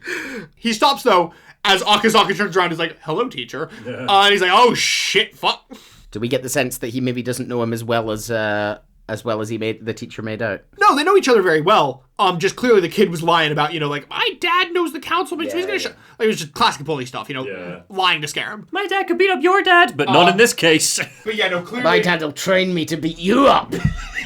Although, assumedly, I wouldn't be surprised if the teacher does go home and be like, those damn orphans! Because that seems the kind of person he is. So he probably taught his kid all that he knows about being a douchebag. Akasaka gushes to Kiryu and the teacher about how well Kiryu's doing with the orphanage and the kids, telling the teacher that he could learn a thing or two. Yoshinori shouts that, what about Shiro? He thinks he's better than everyone else because he doesn't have parents. To which Akasaka turns around and is like, bruh? Saying that he should be helping the less fortunate. So Yoshinori calls him an old fart and runs away. Sorry, Yoshinori is the bully. Yeah. You're sure the councilman's gonna get your fucking house shut down at this rate. Akasaka sighs, saying that he feels sorry for the boy's parents, who he seemingly doesn't know is the teacher stood right next to him. And he turns to the teacher, whose name I didn't mention is Hashimoto, saying that it must be hard only being his teacher. Oh god. Oh god. This is doubly painful because it is all the teacher's fault that this kid is this way, but... So Hashimoto very awkwardly excuses himself while Akasaka tells Kiryu that his orphanage will always have the full support of the city. Fantastic. So get fucked, teacher. Small town politics going well. I love this. Yeah, it's great. Fucking about. Kiryu continues his dad duties as he comes across an argument between Taichi and Ayako. Seems that Ayako borrowed some money from Taichi, and he wants it back to buy the latest volume of Ninja Rangers. Sure. But she doesn't have the money to give him. Kiryu asks Ayako about it, learning that it seems that another kid stole it. Someone who knew that she keeps all of her money in her wallet in her bag. Oh. Knowing that it's possible it was the other kids, Kiryu rounds them all up for a nice little family discussion. Just the idea of Kiryu running around like putting out fires, basically. Jesus brought up our panel of image of all of our kids, except this time Shiro is now evil Shiro. I would like Shiro to be referred to as Evil Shiro for the rest of the podcast, please. Are you changing him from Specky? Yes, he's now vampire. Sorry, if this is what Shiro's like, why do you think Taichi's going to be our favorite? Shiro is top of the pile right now. No, Taichi's not going to be your favorite. I promise you Taichi will be your favorite. Okay. I swear to you by the end, Taichi will be your favorite. Okay, cool. During the meeting, Koji calls out Ryona, saying that he saw her digging through Ayako's bag, but it seems that she was just trying to get some paints that Ayako said she could use. But she then turns around on Mitsuo, saying that he just bought a fancy new model set. That's pretty damn suspicious, huh? No, Mitsuo just knows about budgeting, yeah. Well, you know what? Because Mitsuo saved up for weeks. Yeah. How dare he be He's an accountant. He turned around and went, it's called compound interest, okay? It could teach you a thing or two about saving. How dare he be accused? He even stopped buying snacks in order to save up. Besides, isn't the first person to speak up usually the guilty one? Ooh. Koji and Mitsuo begin fighting. That's some Ace Attorney Some shit. smelt it, dealt it stuff going on here. Koji and Mitsuo... Taichi's sitting there grinning. No thoughts behind those eyes. Look at that. They begin fighting with Haruka stopping them. Kiryu, realizing that this was clearly a mistake, Transparent. ends the meeting, telling the kids... Well, no. We tried that. Well, no. It's good parenting because he ends the meeting telling the kids that if any of them have anything to tell him in confidence, they can come and he won't tell the other kids. Yeah. So good parenting. Yeah, good strategy. As he goes to leave, he finds Eri, Small Eri. Pigtails, who I didn't mention, but is kind of sat there just awkwardly fidgeting during the entirety of the meeting. But he finds her in the kids' room, ruffling through Ayako's bag. She denies doing anything when Kiryu confronts her and runs away. Oh. Ayako comes over to Kiryu as he tells her what happened, and she runs over her bag, but sees that the money is actually back in her wallet. Oh. Kiryu finds Eri on the beach, asking her what's going on. She apologizes, saying that she promised her friends that she'd go to the movies, but she couldn't afford it. The other kids with parents get way more allowance than she does, so she's never able to do things with them and feels left out. Oh my god. She knows that Kiryu has 9 kids to take care of, so she couldn't bring herself to ask for more. Her friends as well, I know, every single one goes from like, haha, silly you, Jesus, my heart. Her friends as well know that she can't afford it a lot, so they usually don't ask her. So seeing as they finally did ask her, it made her so happy that she felt like she had to do something. Oh god. She breaks down crying, saying how she was always intending on paying it back when she got her allowance. Kiryu impresses on her on how you can't steal, but he does commend her on being brave enough to return it and to fess up, saying that the next step is apologizing to Ayako. But she's scared, She made the family fight. Nobody's going to forgive her. Suddenly, though, Ayako appears on the beach. Kiryu encourages Eri forward, saying to show him how brave she is. Before Eri can apologize, though, Ayako cuts in with her own apology, saying that she had seen Eri. She knew it was Eri the entire time, but she couldn't bring herself to stop her. But seeing how cut up Eri is about it, she wishes that she had stopped her. Eri runs up to her, crying as she grabs her in a hug. Ayako continues to apologize and saying that she's meant to be her big sister, but she wasn't brave enough to stop her. They hug. They make up. These kids, man. I know, they're great kids. Fuck it, I don't need more Yakuza people. This is way better. Legit, yeah. Oh, we love the kids. They head back to the house, but they're wary of how angry the others are. Kiryu reassures them, though, telling them that leave the talking to him. He'll deal with it. Okay. So he calls the kids. Wordsmith Kiryu's gonna sort it out. Here we go. He calls the kids again for a meeting, with Kiryu confessing that Eri had actually found some money outside the other day and brought it to him. But he was just too stupid-brained to put the pieces together and realize that it was the exact amount missing from Ayako's wallet. So there was never a thief. It was just, she dropped it on the ground. End of story. Sure. They all get heated for a minute over all having been accused as thieves. But ultimately they all just kind of gave up and they're like, yeah, we're starving. Let's get some grub. Do you have our one fish for the day, Kiryu? It's quite a common thing I find and it's probably just a cultural thing, but in games like this or an anime where food solves all your problems is effectively like the little mantra at the end. It's like, well, at least we got to eat. I just wonder what that originates from culturally. I think that's probably true with us as well, isn't it? Family meal at the end of every day where, hopefully the problems of the day can be resolved. True. It's more, I guess, it's rarely the punchline. It's never the final, punchline of a scene in fiction, like it is in constantly in animes. But if you look at a very British or English thing, it's like that. We'll have a cup of tea together. Yeah, you're right. Yeah, it's that version, isn't it? Whatever has happened, we will sit down and have a cup of tea together. When we were in hospitality, the worst things would happen on shift, and people would snap at each other and get short-tempered. But it was always an understanding. A staffy would fix we it. will sit down. I will buy you a drink after this, and we will sit down communally as a group and make things right. It's great. It's good stuff. Next child. So before they can Next start. one. So they go to cook some dinner, but before they can start on it, Taichi comes running up to Kiryu, saying that he's seen Rikia spying on the house from his truck again. Oh, yeah. Kiryu leaves dinner to his personal chef Haruka so he can head outside. He finds Rikia and tells him to, fuck off, my answer's final. But Rikia, very sheepishly, and from this point on, Rikia always calls Kiryu Aniki. Huh. From now on. Premature. From this point onwards. Yeah. Hey, brother, no, we're trying to sell your orphanage from under you. I think it's basically he saw how strong Kiryu is, and is essentially like, I respect you. Okay. But he's like, Aniki, actually I need a favor. Seems that the patriarch's daughter, Saki, has gone missing. Oh, shit. They can't go to the police, though, because she's not technically officially his daughter. She's the daughter of one of the boss's old business partners who he took in. Okay. But her actual parents, real scum of the earth. Emphasis on was, because 3 years ago, the boss sent Rikia and Mikio to collect on a debt and found him hanging from a rope. Saki still clinging to his lifeless legs, with the mother nowhere to be found. Oh my god. Probably off with one of her fuckboys. Supposedly, though, her mom is suddenly back in town and wanting Saki back, probably to be a maid or something. The boss has been trying to keep Saki hidden in the office, but now she's gone missing. Kiryu says that Saki's a big girl. Couldn't she just call Nakahara, but... Is she? No, she's like 4, right? I think she's kind of implied to be almost Haruka's age. Okay. But So- 10? I think that one picture made her look a lot smaller. She's actually one of the taller kids. Right. In fact, I think she might be taller than Haruka. I think she's something like 14. Oh, wow. Okay. Like a decently older child. Like at least like 12 kind of. Still not old enough to handle this stuff by herself, but it's fine. Well, no, I mean he's just saying, Kiryu's view is skewed, though, I mean he's dealing with Haruka, who's But he was 50-year-old woman. He was also like collecting debts at 15, So he's like, can't Saki just call Nakahara? But no, Saki is a mute. Oh.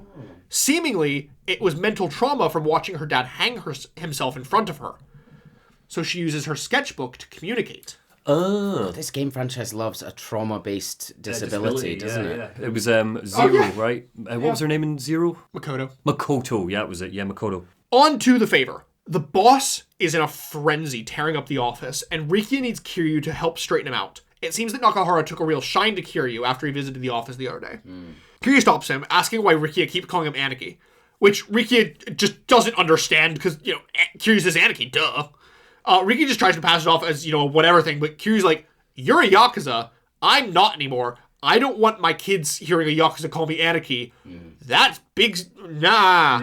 But of course, Rikia completely blows him off. He's like, I respect your strengths. I'm going to keep calling you Aniki. Bye. He gets in the car. You're not all there, are you, Rikia? He comes across as, kind of mid-20s, very headstrong, very, eager to prove himself kind of thing. Is there a bit of a sense that the community of Okinawa is a little bit country bumpkin-esque? Not quite bumpkin, but country, yes, but not quite bumpkin. Okay. Smaller town kind of thing. Okay, cool. Smaller, close-knit town. So Ricky runs off, gets in the car. And so, without actually agreeing to help, Kiryu gets dragged out to the Ryudo family office, where they find Mikio sat nursing a black eye. Oh. He tells them that Nakahara is in his office, sauced up on Aomori. Kiryu walks in to find the office absolutely trashed. Nakahara sat slumped amidst a sea of empty bottles, clutching his current one as he totters side to side. Kiryu sits down opposite him, asking him why he hasn't gone looking for sake. Seems that it's not that easy, as Nakahara tells us that she ran away because she didn't want to live with him anymore, so he's scared of scaring her off more. Oh. Kiryu doesn't believe that that's true, saying that maybe she just wanted to see her mom after all this time, but Nakahara doesn't see the difference. Cursing that he really is worse than that miserable whore. Yikes. Yeah, they really have a bad opinion of her mom. That she just kind of, sleeps around. That's, gold digs off guys. He bemoans himself, saying how maybe a Yakuza like him had no right taking in a kid. But Kiryu, very obviously, completely disagrees. He's kind of got 9 of them. Nakahara shouts that what would Kiryu know just because he runs an orphanage? What? I'm not sure. I'm not really sure if this is meant to imply that Nakahara doesn't know Kiryu is a Yakuza. What do you know about mathematics, even though you are a mathematician? Yeah. Maybe. But Kiryu stops him, telling him of his past as an orphan with a Yakuza for a father, that he sees as his true father. Nakahara momentarily perks up with hope, but then looks at a reflection of himself and sinks back into a slump. Look at him, reeking of booze in a trashed office. Why would Saki ever want to come back to a mess like this? I mean, sort yourself out. Yeah. Kiryu sighs, getting up, saying that, fine, he's going to go talk to Saki himself. He's just going to go do what Nakahara did 3 years ago. He sees a child in need of help, and he's not about to leave them hanging. I am waiting for inevitably Saki to join Morning Glory. I feel like that's coming. As Kiryu goes to leave, Nakahara shouts after this, thinking that this is a ploy, and saying that this isn't going to change his mind on the land. You think that Kiryu's just doing this to be like, fuck off my land. But Kiryu's like, this has nothing to do with that. That's a conversation for another time. I'm just here to help the kid. Cool. Good guy Kiryu. Yep. He leaves Nakahara just sat in a stunned silence. While Kiryu's like, I'm gonna borrow one of your guys. He grabs Rikia, and he's like, you're coming with me. Is the island now defenseless? Also, I love the basic implication. We never see another Ryudo guy. The implication is the Ryudo is literally these 3. I believe it. That's it. It's these 3. This is 100% where I would want to live and work in this universe. 100%. It's these 3 in what was probably just Nakahara's own house that he turned the front room into their office. They're basically just 3 gnashing dogs at any outsiders. That's all they are. They're not even usually. Usually they're fine with the outsiders. They're usually just 3 local handymen who kind of help out. The locals like them. So Rikia tells Kiryu that the only place that they haven't looked yet, because they've been off searching the island, but the only place they haven't looked is Hatsumachi, the biggest red light district on the island. So, a place that a kid normally wouldn't be. Besides, Hatsumachi is Tamashiro family turf. Okay. Things would get real hairy if he was to show up there. Kiryu, though, has a fetish for hairy things, so off to Hatsumachi we go. Okay. As they're running about, the old woman from the market, the one who, was going to bring him a melon, walks up saying how she saw Saki in Hatsumachi with a woman that she'd never seen before. What a perfect coincidence. Before they go, the woman asks Rikia if you're going to throw a party tonight? Rikia's like, shit. Because he suddenly remembers that it's Nakahara's birthday. Well, I mean, Nakahara's the boss, right? His daughter's missing. I'm sure he won't mind if we maybe skip the party tonight. Yeah. But also the fact that she ran away on his birthday. Now, wouldn't getting his daughter back be just a nice, perfect little birthday gift? That's the only reason he's mad. She forgot it was my birthday. They head over to Hatsumachi, immediately getting accosted by Tamashiro boys, who instantly, they see Kiryu and you're like, yeah, Yakuza! But he's like, Jedi mind tricks. He's like, me, a Yakuza? No, I could never be. Never heard of the Tamashiro family a day in my life. I keep my nose out of that kind of business. I'm a civilian. Sadly, though, despite Kiryu rolling an absolute nat 20 under persuasion check, the DM reminds the players that he's traveling with the literal captain of the Ryudo family, who is in no sort of disguise. So, your nat 20 means jack shit. They busted. So they rage at Kiryu, asking if he's there to take that brat back.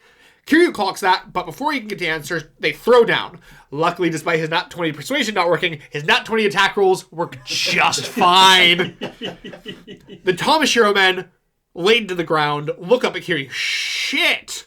That guy really eats his spinach, huh? They get info from the men that Saki's mother brought her to them. Seems that her current boy toy is the Tamashiro boss. The boys swear that Saki's not in a cage or nothing. Though she could be anywhere with her mom. So, they guess they know where the next stop is. Rikia asks if Kiryu's, suicidal wandering into the Tamashiro family office, but, it's a tiny town Yakuza office. I think Kiryu's kind of dealt with more. Kiryu could take on the entire family and not really blink at this point. Yeah. On our way over, we can, I like, basically, anytime you're walking to a place, you can kind of talk to the locals and get a bit more info. So we can learn that a bit more from Tamashiro. It seems that Tamashiro is a bit of a playboy. He sleeps his way from woman to woman. But once he gets bored of them, he ships the woman off into one of his brothels. Oh, fuck. Damn. From another, we hear how the island is split between the Ryudo and the Tamashiro. The Ryudo, decently well liked by the locals, generally help out the island, but the same can't be said for the Tamashiro, who are much more of our kind of standard Yakuza, bullying, harassing people. Trafficking. Yeah. Nice. Seems that the Tamashiro have connections to some big organization out on the mainland, so they think they can do whatever they want. Wonder who that could be. They arrive at the office, finding Saki's notebook on the ground outside it. Kiryu picks it up, looking at it, and remarking at the most recent sketch, saying how they're on the right track. He tells Riki to run and get the boss, bring him there. Kiryu tells him that he'll keep an eye on the office, which of course is Kiryu speak for he's going to go solo run the entire dungeon. Before he can head in, though, a large man bumps into him. Short summary, this is Kamiyama. Kiryu thinks that he's a Tamashiro boy, but actually he's a weapons dealer who's just here to make a deal. Seems that the Tamashiro are planning on going to war soon, so he's come to the office to make a deal. TLDR, we get weapons in this game. There's a weapon slot in our inventory now. They're like short used, they will break. But you buy all your weapons from Tamashiro. Cool. And basically he's like, Kiryu, give me your business so I can stop doing business with the Tamashiro. Or maybe just stop dealing weapons on the small island, sir. Just do something else. Anything else. Go and work at the orphanage. Yeah. You have a business, a good mind for business. Yeah, so he's like, Kiryu, please murder. He's like, Kiryu, please murder all of the Tamashiro in cold blood, but like with rubber bullets or something, because obviously Cosmic Kiryu famously does not kill. Thank you. Strapped up with a fancy new gun, Kiryu heads in, using his nice new knives to poke teensy tiny little holes in the bodies of all the Tamashiro men. Yeah. Sorry. Fell in my chair. Monty fell. He gets to the top of the office, smashing in the door to Tamashiro's room, and seeing Saki being held by a woman in a gaudy purple dress. She stood next to the desk of the man himself, swanked up in an all-red suit like some fuckboy Santa Claus. He laughs, saying how he's impressed by the Ryudo's new muscle. Kiryu tells him that he's not Ryudo, but Tamashiro's like, you fucking are. But who else but Nakahara would lift a finger for this brat? Kiryu tells him to hand Saki over, but as if Tamashiro is going to lose his best bargaining chip he has, Kiryu doesn't understand, leading Tamashiro to tell him that he doesn't know a damn thing, huh? Tamashiro walks over to Saki, getting close to her face and grabbing her chin, saying how it's a real shame what he's going through, watching her dad hang himself, and how her own mother's kidnapping her over some bullshit love. Saki's mom runs over to him asking what he means. Their love's the real deal, right? Me? Shack up with some old ass slut like you? Are you out of your fucking mind? He slaps her across the face, throwing her to the ground. I've got everything I need from you, hag. We kill him yet? Or... Yeah, come on. Yeah. She crawls to her feet. Come on now. She crawls to his feet begging, but he pulls a knife, trying to slice at her throat.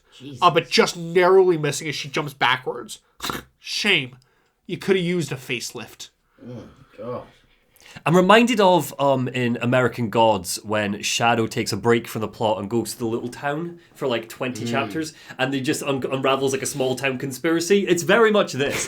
Kiryu's just like gone on holiday effectively. Like, I know he's not, he's retired, and he's just unraveled this whole small town conspiracy. Somehow, yeah, well, that is true. This is also like the most cartoonishly evil of the villains we have met so far. Are you forgetting Mr. Fan with his golden castle? Oh, God. Well, he was great. He was great. I don't mean cartoonish in the camp sense. I mean like just like no redeeming qualities. This is just the most villainous person. Yeah, ask a 16-year-old to describe a villain and you have Tamashiro. You know what? Because he looks over to Kiryu and he takes his knife and he just licks the blade. Oh, yeah. Mm. Once I've dealt with you, I'm going to send Nakahara a nice little package full of your fingers.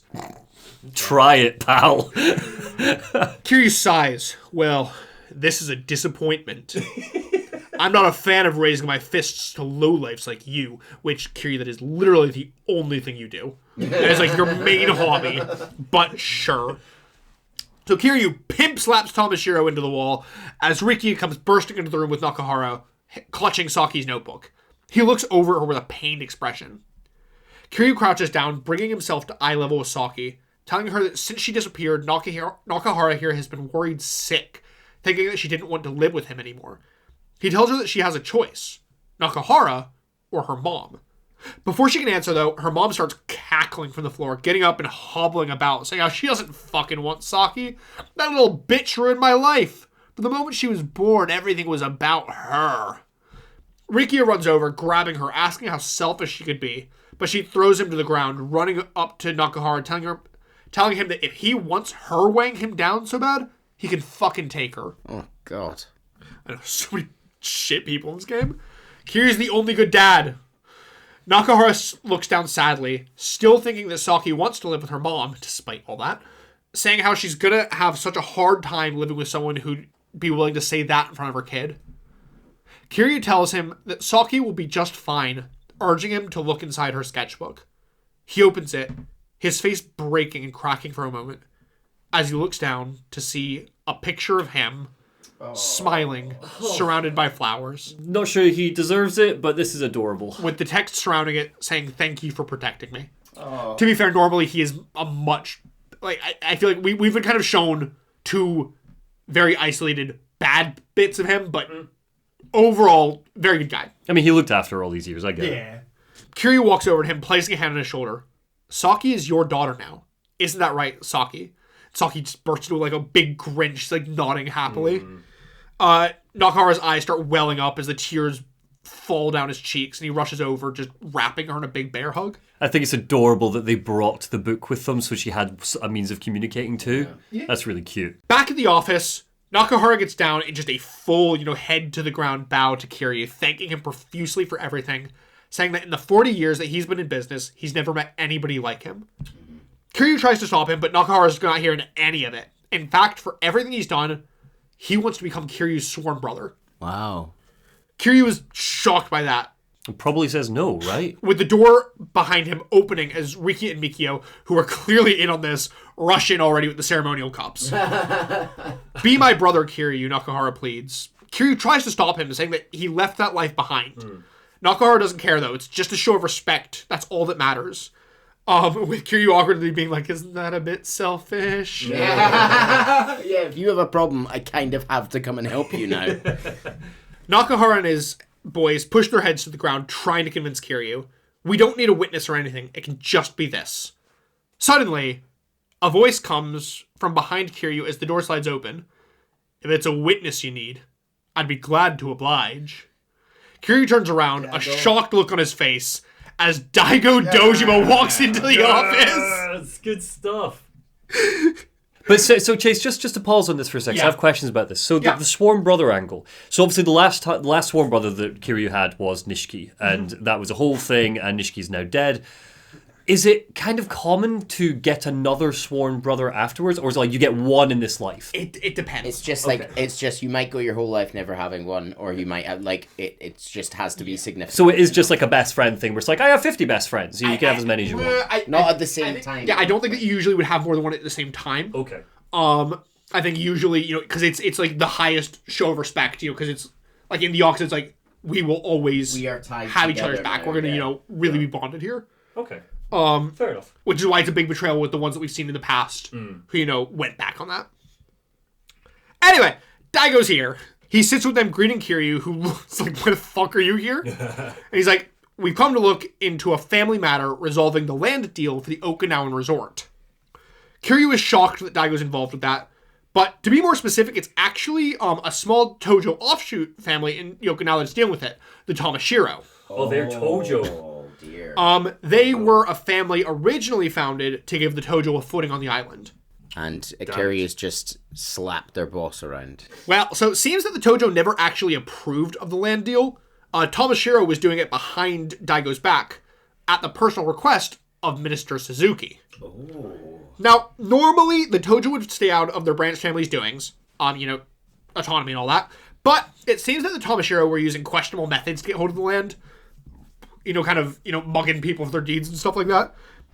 Hence Daigo's visit. Daigo wants to do crime, but he wants to do Daigo... Doesn't sound like the Tojo. He wants to do crime, but he wants to do clean crime. Yeah, to threaten and menace, innocent civilians. I'm sure for various 5-minute intervals when Kiryu was in charge, they were all right. So kidnapping Saki was likely one such underhanded tactic, using her to get the deeds that Nakahara owns. So she was just there to, be like, Nakahara, give me your deeds. Or this is very much the tactics of Daigo's late father. Yes, it is. Yes, it is. Knowing the scandal, but that was fine in the 80s. This is 2007, baby. We don't do that anymore. My Chemical Romance are out. We don't do that. Obviously, we know that Nakahara has... it gets shot because we saw at the very, very beginning. Whether he dies or not is up for debate. But... even if we didn't see that, this guy has a ticking time bomb on him. Like, he's just walking around with the plot on him, effectively. And it's notable again, just like Zero, we're doing a real estate plot. And his daughter does have to join the other kids at the orphanage, I'm afraid. Yes, it's just going to have to happen, yeah. Knowing the scandal that the public finding out that the Yakuza were involved would have on both the resort and the military projects, Minister Tamiya personally went to Daigo asking him to intervene. Seems that the truth of the matter is that both of these plans, the resort and the military, rely on each other to succeed. So keeping the resort afloat is vital to Tamiya's own military expansion plan. Daigo introduces the man with him as Shoyo Toma, who is Minister Tamiya's personal secretary. Okay. Minister Tamiya's personal secretary. Yes. Okay. So Toma. So he's here to take over the land acquisition for the Tamashiro, but bit more legal this time. Through meaningful conversations with the locals, negotiating. Kiryu's like, why are you going to all this trouble for one little bill? But it seems that the bill isn't little. The military base would be a massive international success, one befitting of a future prime minister. So it's all politics. Daigo tells Kiryu that he had no idea that Kiryu's orphanage was being threatened, with Nakahara saying that it's all a win-win since he doesn't need to kick you out anymore. Yay! Toma, though, doesn't share their glee, telling him that his time isn't infinite. Toma's going to do whatever it takes to ensure that the resort deal is met with success. Seems that Toma himself is an Okinawa native, and he knows that without the revitalizing boost from the resort deal, the island that he loves would face a slow, agonizing death. So Toma's basically gone, no matter what, Kiryu, I'm going to try and get you kicked out. Basically, yeah. He's like, I'm going to do it legally, but your clock's ticking. I understand the motivation, but also antagonist then. Yeah. At least to Kiryu. Yeah. Nakahara looks hard at Toma, telling him that if he's really an Okinawan, then he should know that people don't want the resort. Sure, Nakahara thought initially that it could help, but ultimately the locals want to preserve the Okinawa they love.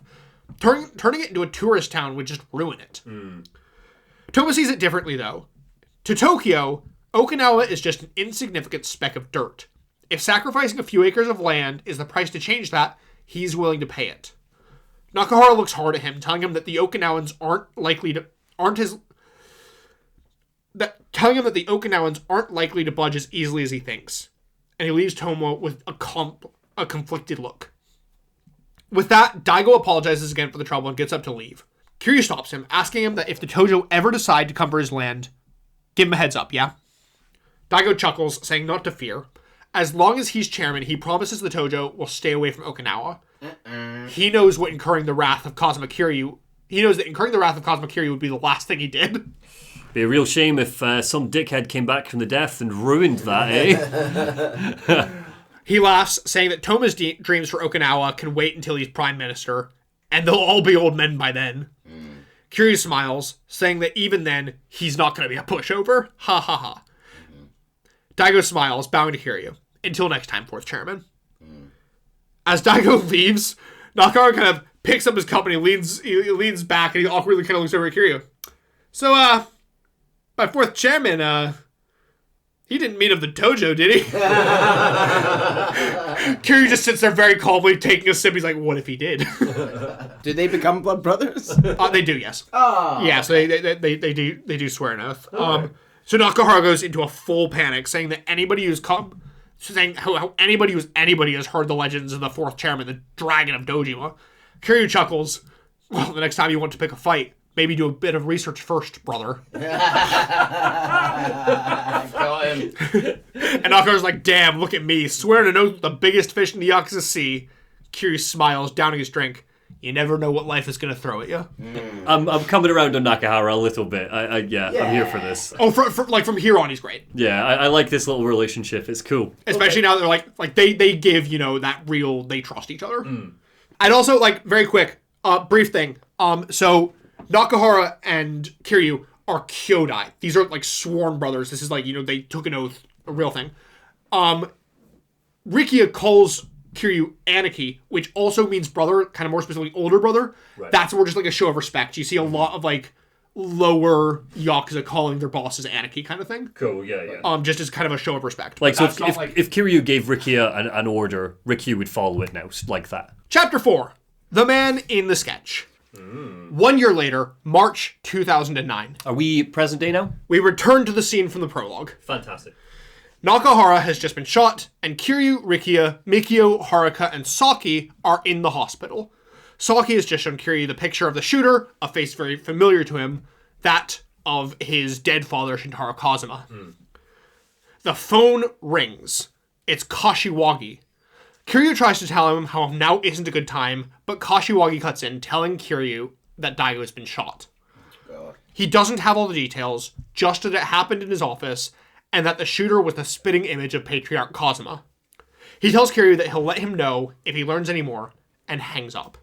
Do you think we're going to do Secret Brother? You said before that, inevitably we'll do Secret Brother. Well, yeah, 100% there's going to be so much Secret Family because we don't know, A, who Kiryu's parents are. We've never seen them. B, could have siblings. Sorry, hot tea. Yeah, that was a hot tea drink, everybody. That wasn't Neil spilling the hot tea over here. Spill tea. So Kazuma has done a double shooting sort of simultaneously. That's an important thing to note, is these were the same day. So on other sides of the country. On opposite sides of the country. And two people have both said that they've seen him. We know one of them. Well, we saw him do it. One of them. Exactly. So seemingly, Kazuma has shot two people on opposite sides of the country within an hour of each other. This game loves a body double. I mean, already I thought we'd reached peak Yakuza when we had two different family dons fighting over an orphan child, which was the key to control over a district. One thing I was thinking, we took a little break there. I do like the comparison to Zero, in that in Zero they were fighting over a portion of land which was almost the key to unlocking Japan, unlocking Tokyo, for whoever got it. And in this one, they're sort of fighting over a parcel of land, which is ultimately the key to unlocking the prime ministership of the whole country. When was Zero made? After this? Again, it's another example where Zero has so many parallels with 1, 2, and now 3 that I just don't buy that any of those are purposeful. But that's my Zero bias coming through. I think it's purposeful from the Zero point. Do you think? Yeah, because it came after. Because Zero came after, so they were making it with the intention of making it. What I mean is, but was it purposeful or was it accidental where they're just doing the same plot lines again? Well, I think there's nice parallels. I'm just saying... Parallels. Because Zero's a fan game. What do you think is... Oh, that's all it is? That's what I was just saying. I think the parallel to the sort of land, dispute, an insignificant seeming portion of land being the key to much greater control and access over Japan. Yeah. I'm just curious if Zero was trying to say anything with those. But now we're on to body doubles. I think it was trying to say, you're fans of the series, have a game for the fans. It's a fan service game. I think that's what they were trying to say. Hey, that's power to the game for doing that. Anyway, Kashiwagi doesn't have all the details, but he says that if he learns anything more, he'll call Kiryu, and he hangs up. Suddenly, the light of the operating theater has like a little in use light. Live. So it goes off, and the surgeon comes out to meet them. They've managed to stabilize Nakahara's condition, but it's hard to say for sure. The next week's going to be critical. He was shot 3 times at point-blank range, but luckily, they all appear to have narrowly missed his vital organs. As of right now, Doc gives him 50-50 odds. But he does point out that that Nakahara was the one who called the ambulance himself. So, clearly...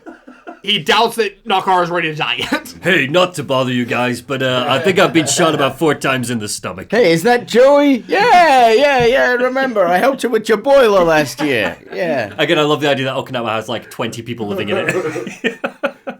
I feel like I've not been...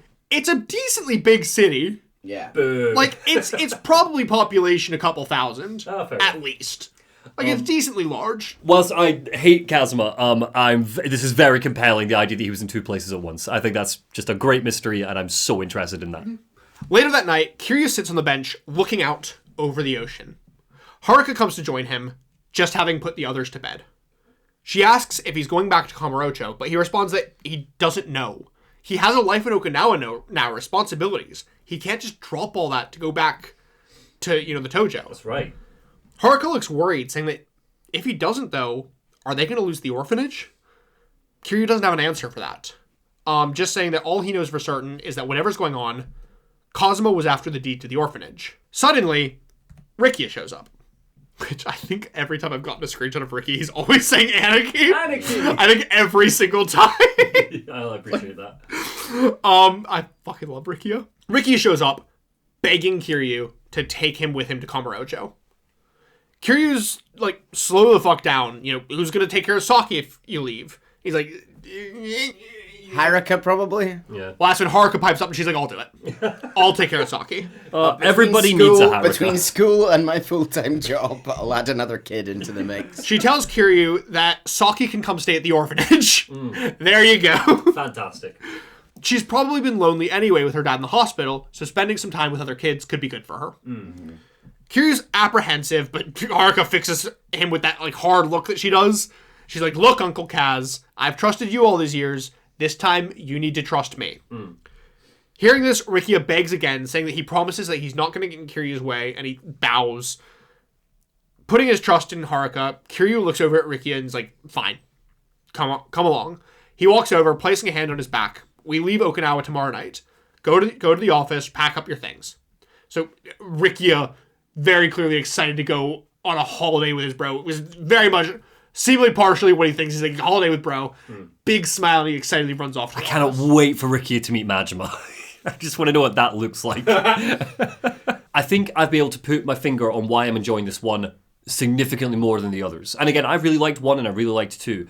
But significantly more, which is that Yakuza 3, I think, is delivering on the thing that I was promised Yakuza was before we started this, from seeing the takes online and stuff, which is the characters are a bit softer. There's a little bit more love in here. Like there's joy in the main campaign, not buried in side quests. I think 3. Sorry, Neil, go on. No, I was going to say our characters our main character in a way doesn't lead with violence. Yes. Like it's always a last resort, or it's often a last resort. And I know it's played as a bit of a gag of like, oh, well, Kiryu, you know, picking up the phone to call the school. But like, it also, even though it's a gag, it's lovely, it's nice. Yeah, there's sincerity here that I think, no, the other games were sincere. They were just a bit darker, and I cared a lot less if certain characters died. Right now, every character in Okinawa, if any of these people get shot and get killed, I mean, Nakahara is currently in critical condition, and I'm legitimately a little bit worried that he's going to die. Like, I'm feeling that. In the other games, I didn't really care unless it was like Nishiki, Majima, Kashiwagi I kind of like, and that was kind of it. Yeah, Less pieces of shit in this game. Yeah, like, Yakuza 3 really kind of feels where the series starts to come into its own storytelling-wise. It really, like, we'll get into some more things later on, where it really, this is kind of where things... There's a warmth here that I'm really enjoying. Yeah. So, Kiryu watches as Riki excitedly runs off. Going, Haruka, look after Ricky for me. She looks over at him with a confused haunt, and he's like, I can't take him. Not now. Kamurocho is too dangerous. This burden is mine alone to bear. Aww. Classic Kiryu. Haruka looks conflicted, but she doesn't say anything. He sends her back to the house, saying that he'll join her soon, and then heads downtown to play minigames and do side quests for the next 10 hours. But you can actually go back to the house, grab Haruka, and take her to karaoke. So, worth it. Worth it. Sure, yeah. Does she sing again? Yeah! And Kiryu sits on the side clapping. Yeah. And cheering. Like, yeah, you go, girl. Again, we're planting seeds for that future as a pop star that we've been theorizing as an idol. The next morning... I think copper, I said. The next morning, a dog is running around the orphanage yard as Taichi, Koji, and Mikio chase after it. Which, as of this point on, Ricky and Mikio just kind of hang out at the orphanage and play with the kids. Yeah. The kids start calling him Uncle Mikio and Uncle Rikia. Love it. It's very clear that since Kiryu swore his oath with Nakahara, that the orphanage and the Ryudo family have become very close. They're a little bit Team Rocket in their characterization, and yet I also think they are. They're like, they feel like Kiryu's family. They're just, you know what they are? They're just nice boys. Yeah, like, but if I was Kiryu, I can't imagine two better guys to protect the orphanage while he's away. Legitimately, yes. They're not amazing fighters or whatever. Well, he is. He's like one of the best on the island. Yeah, I guess it's more compared to Kiryu because Kiryu knocked him out with one punch. But no one is good compared. We've never seen anyone be better than Kiryu. Yeah, canonically, has anybody beat Kiryu yet in a fight? No. Ryuji's power close. came from the fact that he kept bouncing back, as did Kuze and Zero. That was their He was very close. Kiryu was on the edge of death after that fight, but he still won. Sorry, continue, Chase. Sorry. So Taichi, Koji, and Mikio are chasing after this dog that's running around the yard. Izumi sees the dog, freaks out, and rushes over to comfort it. For her trouble of saving it, it bites her and runs away. And Taichi and Koji run after it. Mikio realizes that he knows this dog. It used to live in an izakaya in Hatsumachi before its owner shipped off to Tokyo. It was much calmer those days.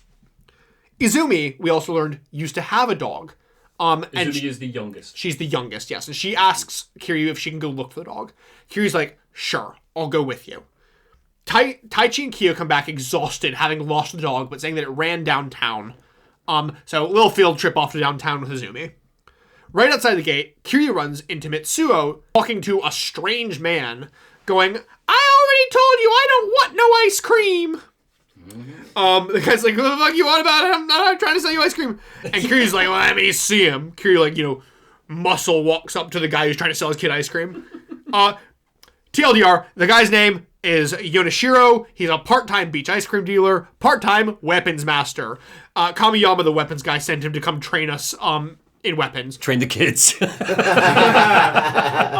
Nope, not in front of the kids. Basically, he hands you a new weapon, you beat him up with it, then you can buy it from Kamiyama. This guy is living out some kind of fetish. Well, I fully believe that the dialogue of that moment is very much like, hey, you better test your weapon out, and smack me across the face, and then you beat the shit out of him, and he's like, great weapon. Is that? Bunch? Yeah, figures. This is how you unlock new weapons for Kamiyama. Harder. Hit me harder. We head to Hatsumachi and find the dog, leading to one of those classic Yakuza chase sequences, quick time events to dodge out of the way of people and, jump over a little barrel. They finally end up cornering it, and Izumi's like, can we keep him? He looks just like Mame, the dog that her mommy and daddy got for her when she was born. Oh, cute. She knows that the dog isn't hers. She knows that it's not Mame. She had to give Mame away when her parents died. Oh. But just for a moment, when she saw him in the orphanage yard earlier, she thought that her Mame had come to visit her. Holding back tears, Kiryu agrees, saying that she needs to train him to not be crazy, though. Hoping to do just that, she offloads all of her chores onto Uncle Kaz, having him run off to go get dog food, dog toys, etc. It's very much when Haruka finds the dog in Yakuza 1. Yes, yeah. Sadly, though, none of this seems to calm the dog down, even with hours later of them trying. God, that is one mad dog. I know. The mad dog of Okinawa.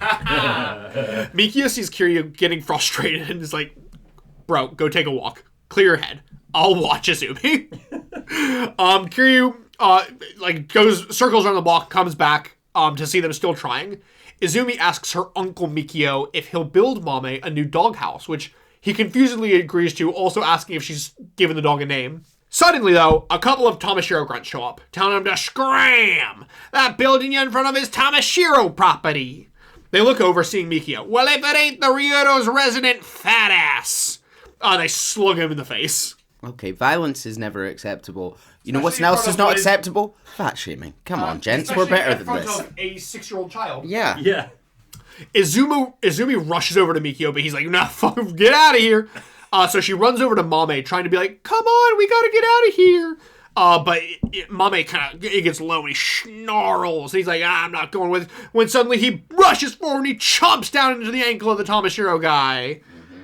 He's like, you bit this nice guy, die. The other guy takes a lead pipe, he tries to swing at the dog, but he fully misses and he just hits the guy in the shin. This dog really is Majima coded. Yes. Yeah.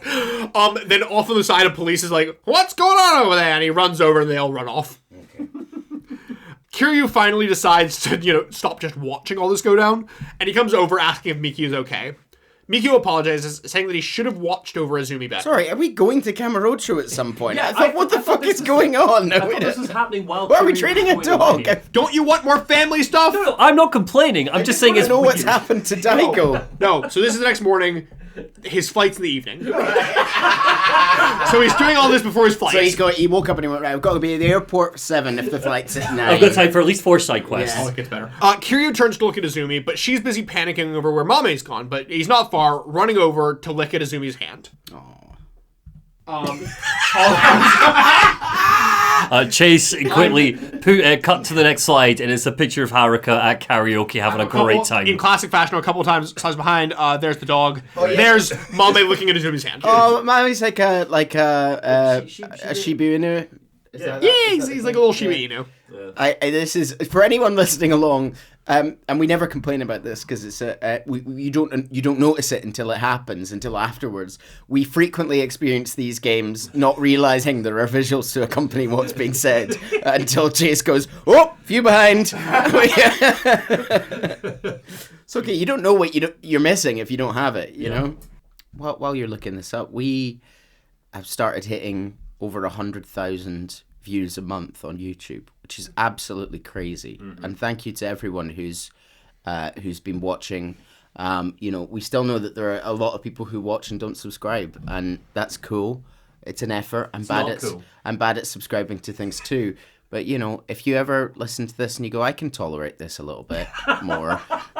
These 3 morons. Chuck us a subscribe. We appreciate you. Mm-hmm. I would like to point out that most of the stuff with the kids today, you can technically skip over and just go straight to the airport. Totally fair. If I remember right. But yeah, lots of good stuff. There's going to be people in the comments be like, can't believe you spent so long at the orphanage. And we're like, yeah! Orphanage! More dogs!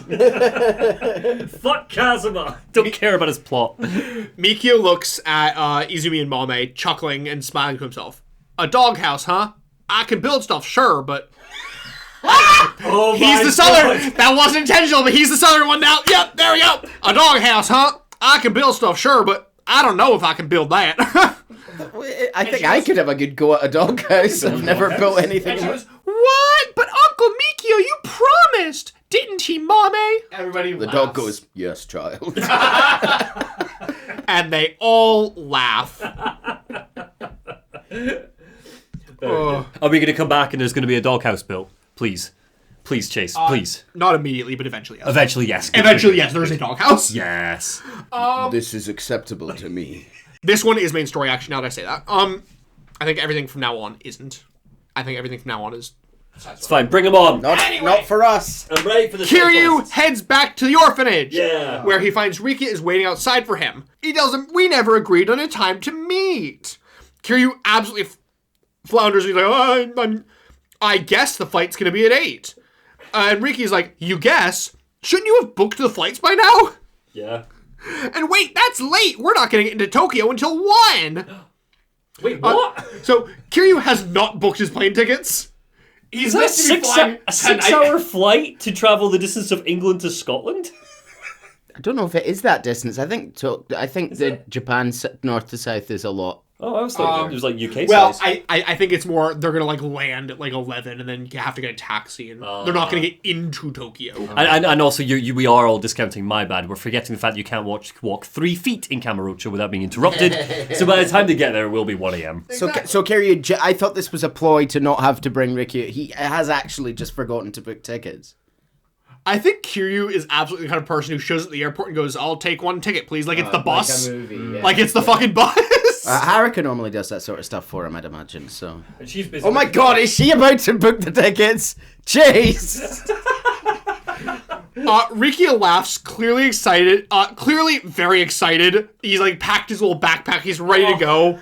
Oh, you're so dead, Riki. Kiryu reminds him that it's not a pleasure trip, but he's like, yeah.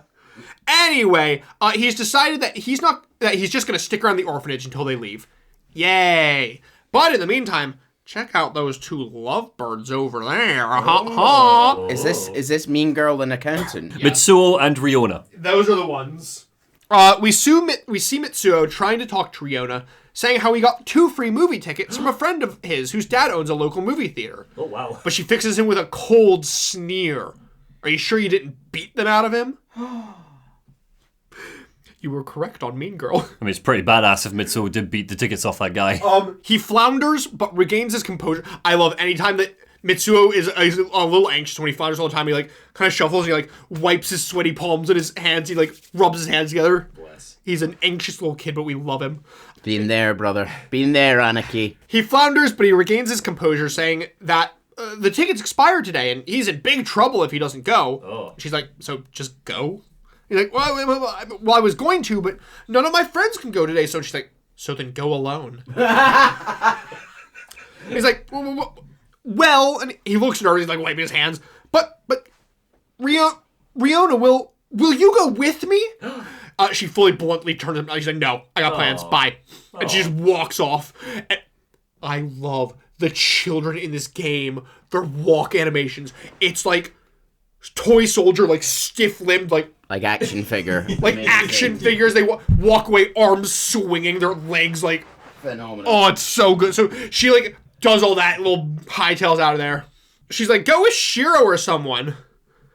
Rikia goes, ouchie wouchie. Not surprising with those clothes, though. He's like, he's saying that Mitsuo, the accountant, has bad clothes. So he's saying he's never going to pick up chicks in my orphanage dressed like that. Yeah. Kiryu's like, not sure you're one to be critiquing fashion, Rikia. Says Cosmic Kiryu, the most fashionable man on Earth. He's been wearing the same suit since 1989. You kidding? Look at his luscious hair. Not a strand out of place. Yeah, that's because it's one solid block. Rikia gets offended at that comment. At first thinking that Kiryu doesn't like how he looks, like actually looking genuinely hurt. But then realizing, nah, it's clearly because Kiryu's an old fart. He's not hip to the latest fashion trends, like solid block hair. True. So they decide that they're gonna have a fashion off to help Mitsuo. Yeah. Which I do love how much Kiryu is supporting these 2 children who he continuously keeps telling are siblings, and he's like, I ship them. Yeah. I ship the siblings. But anyway, so they decide, they head off into town, and Kiryu heads to a store where he hits a dragon print polo shirt. Can't go wrong with a dragon. And a 10-gallon hat. The bigger the better. So he's got a fucking Hawaiian shirt and a cowboy hat. They get back and they grab Mitsuo, and he's like, I'm not feeling so good. And Kiryu's all like, never fear. You're going to feel much better after this fashion makeover. Please tell me you have pictures. Mitsuo is horrified by their fashion choices, with Rikia having literally tried to give him his hand-me-downs from junior high. Like, Rikia just went home and grabbed, like, his old clothes out the closet. Give that child a tattoo already. Rikia is shocked. Doesn't Mitsuo want to look cool? Yeah, that's why I'm not taking your clothes. He decides that Kiryu's stuff is better and that he'll go with that. Take that, young Rikia. He goes to get changed. What a fashion icon! Oh, hello. Fantastic. What a fashion icon. But Chase has already described to everyone. It's a purple polo shirt with a yellow dragon print on it, and a 10-gallon hat. It's a cowboy hat. If Mitsuo wasn't getting bullied at school before... Now he's absolutely not. He's going to pick up all the chicks. Chick magnet Mitsuo. Yeah. Go get him, Tiger. I would trust this man with my taxes. Ricky is like, you look like you're having an identity crisis. But Kiryu sees nothing wrong with dragons. He's just like his Uncle Kaz. Anyway, go get him, Tiger. Dragons are cool, Mitsuo. Mitsuo goes back to Ryona, telling him that he couldn't find anybody else to go with. Again, asking if she's sure she doesn't want to go. She cuts him off. I wouldn't be caught dead in a movie theater with a guy dressed like that. Oh, God. That is brutal. Mitsuo, you can do better. just call it a day. Oh. Kiryu and Rikia come over to encourage him, but it seems that she might be into this kid Okada from their class. Kiryu's like, well, then you just gotta show her that you're better than him. Yeah. Up. Anyway, he's gonna keep trying, but for now, Taichi said that he'd go to the movies if Ryona turned him down, so he's gonna go grab Taichi. Oh, our boy Taichi, looking out for Mitsuo. Homeboy. Kiryu decides that he's gonna go watch over them in town, but before he can leave, Ryona comes running up to him looking for Haruka. She's going to hang out with some friends and wants to make a bento, but she doesn't know how to make Juru Wakashi. Lucky for her, though, Uncle Kaz knows how to make it, more or less, so he teaches her. She's amazed that he knows how to cook anything that isn't curry. Okay. So clearly, anytime they eat anything that isn't curry, it's Haruka. And anytime it's curry night, then Kiryu steps in. Yeah, it's like how a lot of people in Scotland will probably relate to their dad being able to cook one thing. Yeah. You know, and the one day every couple of months where your dad would cook that thing. Used to be bolognese for me, but then I got quite decent at cooking, so... Yeah, we're both kind of the chefs in our house now, aren't we? Mm-hmm. Respective houses. Yeah. My girlfriend's better than me at cooking. You like a takeout, don't you? I can cook. You can cook. I'm just very ADHD, so I always forget to. Anyway, Kiryu heads out of the kitchen, but stops by the door as he hears Haruka coming in, asking if Ryona's making that for a date. And she's like, yeah, I am.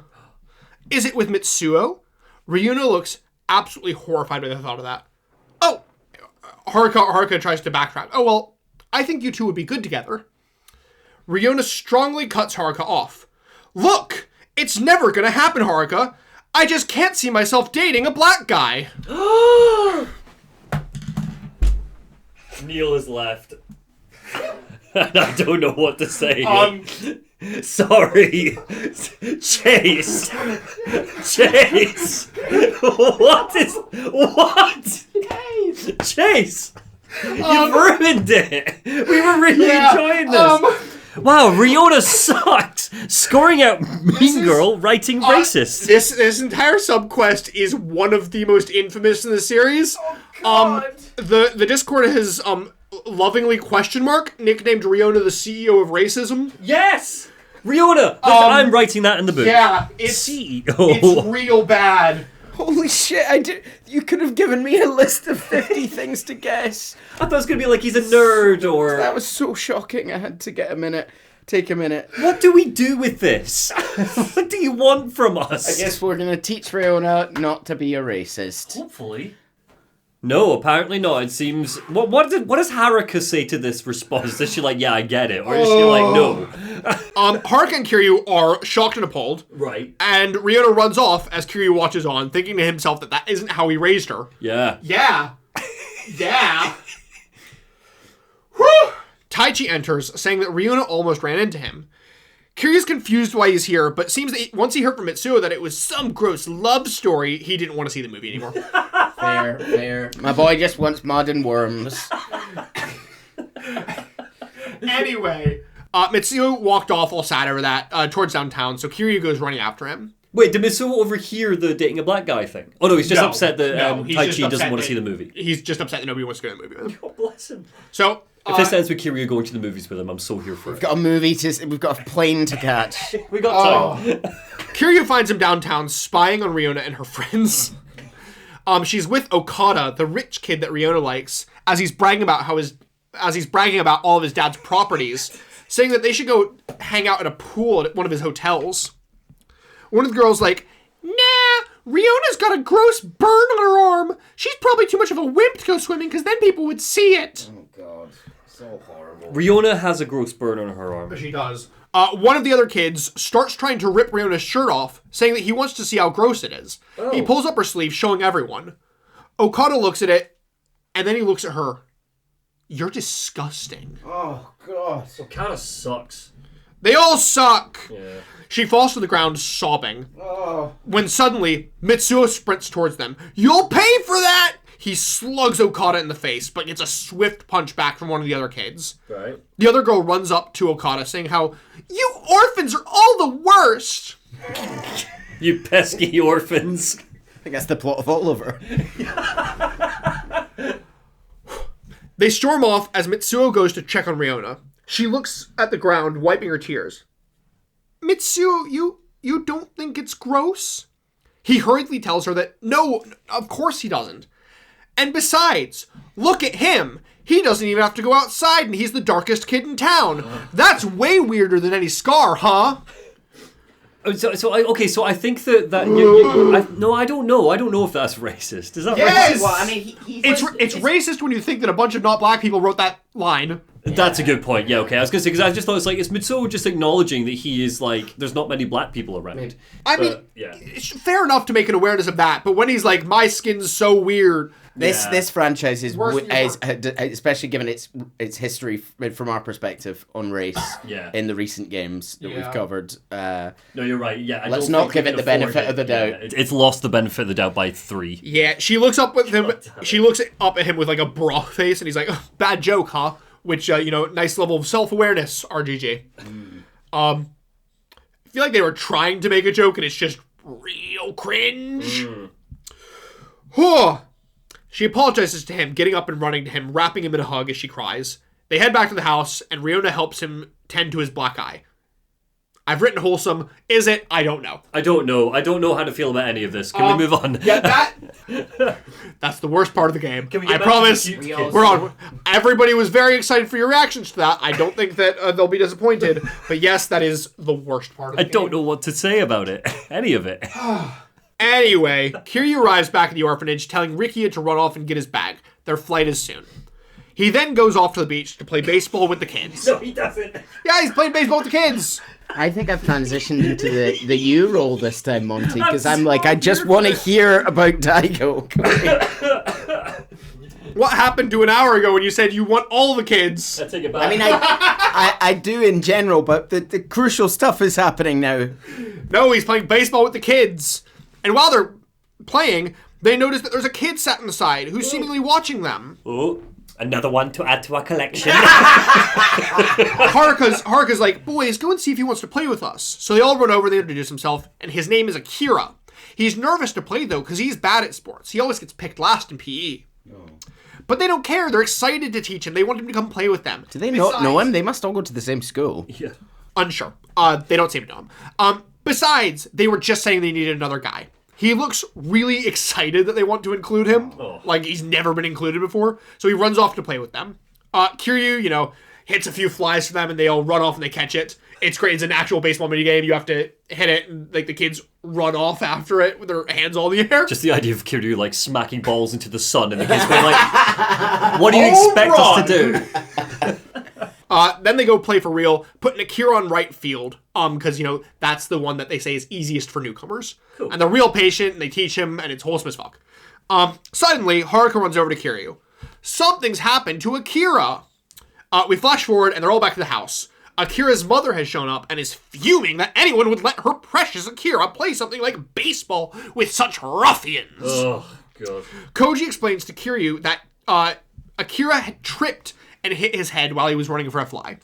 Running? Does my Akira look like the kind of boy who runs? How dare you? The mom fumes about how it's such irresponsible parenting to let kids play something as dangerous as running and baseball. I made a joke about Oliver 5 minutes ago. This is all very Victorian, isn't it? Yeah. Kiryu tries to defend, but Koji just gets sad, saying how it's his fault because he made Akira do it. Suddenly, though, for some reason, their teacher, Hashimoto-sensei, the dick-ass teacher from before, shows up. He ran here after hearing about Akira. The mom says that the school board will hear about this. And the teacher makes a snide comment about how it's always you at the center of my problems, Kiryu. The mom's like, Hashimoto-sensei, do you know this brute? And Hashimoto's like, him and his foul-tempered orphans caused quite the trouble for my son recently. Would have gotten away with it too if it weren't for you pesky kids. I want both of these two to know that Kiryu is fully strapped up right now. Yeah. What? Then is it possible they forced my poor sweet Akira-chan to play that horrible game with them? I simply won't stand for this. Kiryu just slowly starts taking off his shirt. She starts screaming for Hashimoto to call the police, and he's like very gleefully like, yes, ma'am, right on it. Until Akira finally wakes up. His mom telling him how the nice cops will be here soon to take these horrible people away. And he instantly just ignores her and like turns to Koji. He's like, I'm sorry for messing up, but I had a lot of fun. I want to play again sometime. The mom is absolutely horrified, thinking that he's been brainwashed. And she's like, I'm banning you from ever coming here again. But Akira's like, no, I was the one who wanted to play. And besides, they're all way nicer than any of the kids in my class. They'd never bully me. Not like the other kids at school. And she's horrified, suddenly spinning to her son, asking who's bullying him. One of the other kids. Hashimoto-kun. Which we get a slap cut with a sound effect to Hashimoto-sensei sat there going, whoa! As the mom's caring absolutely loses focus on Kiryu when she turns it straight to him. Fantastic. Chasing him out of the orphanage and down the street while Akira runs after them and he stops the thing, he goes, bye-bye! And he runs after them. Oh. Yeah. Kiryu heads back in the house for more parenting. He finds Shiro, Taichi, and Izumi, but they're so bored! Kiryu absolutely tries to pull the, well, if you're bored, you've got some chores and homework to do, don't ya? But they decide that they want to play hide and seek. Izumi runs off to get Eri to play too. As she goes, Taichi whispers to Kiryu that Izumi will be sad if she's found first, so, try and make sure that you find her last. Good big bro. Love Taichi. I told you, Taichi's the best one. Eri, we run off. Eri's under the table outside. Taichi has somehow climbed on the roof. Of course he has. And is just on top of the roof. Of course he has. No. That's my boy. Shiro's between the woodpile, and Izumi is in the soccer net. Kiryu tells Izumi how good her hiding spot is and how in the soccer net? In the soccer net. As in just a goal that you can see through. Goal. Yes. So you can see her from miles that's away. The point. Miles away. She shit at it. Miles away. Kiryu's like, your hiding spot was so good. That's why it took me so long to find you. Oh. And Taichi comes over. He's like, thank Uncle Kaz. Oh, Taichi, my boy. Because very clearly, she's probably the first one you'll find because it is you walk out the door and she's right on the side of your screen. She's the first thing on your screen. The idea that you as a player are like, no. Then you just I'll go with this, yeah. You could find her first if you're a dick. Oh. Yeah. Kiryu tells the kids to go do their homework, but Izumi's finished hers. So she heads off to play with Mame. She's trying to teach him to sit, but she's having a hard time with it. So she asks Uncle Kaz to help. Together, you guys teach Mame to sit, turn around, fetch. It's cute. It's like a little mini game and everything. Lastly, before he heads off for his flight, he definitely does not play favorites and take his favorite daughter off on a tour of town, hitting up every sweet shop that she wants to go to. No, he'd never do that. This is her form of payment, I would assume, for all the work she's going to do while he's away. This is recompense. Yeah. Maybe so. This place should be shut down. Everything finally taken care of. Kiryu tells Haruka that it's finally time for him to go, and she rounds up the kids. Kiryu heads inside to do one last thing that he needs to do before heading to Kamurocho. don his iconic gray suit. Which Ayako looks at me, she's like, that's a weird outfit, Uncle Kaz. It is. And the kids meet him outside to see him off as he tells him that he's on a business trip to Tokyo for a week. They, of course, all want to come with him, but obviously, no, you're not coming with him as he potentially dies. Instead, Haruka goes over to the gate where Saki is there, and she ushers Saki over, introducing her to the kids, telling her that she's been through a lot. Saki has trouble speaking, and her dad is hurting in the hospital. Kiryu asks if they can all help make her feel at home, and of course, they all immediately go to her. They're real excited to meet her. They're like, come on in, we love you already. Kiryu goes to leave, with Haruka surprising him before he goes with the fucking plane ticket, which he hadn't bought yet, and instead his daughter bought him with her little allowance as a fucking present. What is happening? Amazing. Yeah. Yeah. We knew it was coming. She's straight up like, I saved up my allowance, and this is a gift for you, Uncle Kaz. Oh, does he at least be like, right, okay, well, here's your money back? No! Oh, well. He's like, thank you, this is so thoughtful. Give the invoice to my accountant. Haruka asks if he'd want to accompany her off to grocery shop for dinner, which I guess is normally her chore, until it's time to leave, which of course he agrees to. Because apparently he's not actually going, he has time to hang out with his favorite child. But before they go, is that cheering? No. Cheering from the beach? No. I don't think you know where this is going. Oh, I thought that you looked at me in the eye, and that's what I thought. Yeah. We head over and wait. We recognize these voices. We recognize this cheering. We recognize that hot bod. God. And fucking oh god fucking damn it! Why are they back in my main story again? It's Akimoto and Mizuki-chan. The most toxic couple in the world. Oh, the guy that keeps trying to throw himself off a roof. And he tried to kill her as well. It's the suicidal dude and his gold digger girlfriend. I hate this plot. Skip this one. They're off on their honeymoon in Okinawa. You do this on purpose at this point, don't you? You know what the response is going to be. You know that we hate it. Let's get it over with. Yes, I do. Let's get it over with, right. Okay, pure silence for the next 5 minutes. Yeah, okay. Remember what I said that this was always important because they eventually showed up in the main story? This is them showing up in the main story. Kiryu and Haruka are confused as fuck, as per always with these two, and they go over to find out why they're in front of their house. They all go over to check and, make sure that he's not suicidal again. And he has no clue why Kiryu would ever think that he would be. Him and Mizuki are close as they always have been. Seems that he took out a loan for their wedding. That hasn't happened yet. And that's how they had the money to come to Okinawa on vacation. Anyway, Kiryu kicks them off the beach because, private beach. So they head to the public market to eat, which of course is also where we're headed. What a perfect coincidence. Yay. Kiryu stalks them first to the market where Akimoto's buying them food, then to a souvenir shop where he's buying her friends souvenirs. Akimoto suggests that they head back to a hotel to get comfortable, wink wink, but oh no, she forgot something at the beach and she has to run back. Well, obviously Akimoto's coming with her, but I need to take all this to the pawn shop. I mean, it's my fault for being such a dummy. I'd feel bad if I dragged you along. They head back to the beach where Koji tells them that he just saw a couple having a huge fight. Kiryu runs after them and god fucking damn it, they're on the cliff edge again. They're fucking gonna kill themselves again. Once more! Don't. As per usual, this is the final straw, and he's once more realized that she's a gold digger. See, he went out of his way to buy expensive first-class plane tickets to get her down, but suddenly, at the last second, she canceled hers and bought a cheap one instead. So Akimoto had to sit next to a smelly old lady. Kiryu, of course, being the brain-dead boy he is, helps Mizuki-chan, saying that clearly she gave up her seat because the lady needed it more than her. Clearly, she didn't reimburse it and pocket the difference. No, she'd never do that. But no, he has more. Why are they in separate hotel rooms then? Very romantic for the engaged couple. But according to Mizuki-chan, her mom found out and told her that no kissy-kissy until marriage, so they just had to split. Akimoto, you're a pervert if you were thinking that you were getting anything before marriage. Well, then what about the engagement ring that she never wears? Well, the truth is obviously that she hates diamonds because she feels guilty about all the slave labor in the diamond mines. No. Duh! Leave it. He says, "Oh my goodness, I understand, but could you at least wear it for me every once in a while?" Huh? But I already I'll put it on for you once we get back to Tokyo. Cool.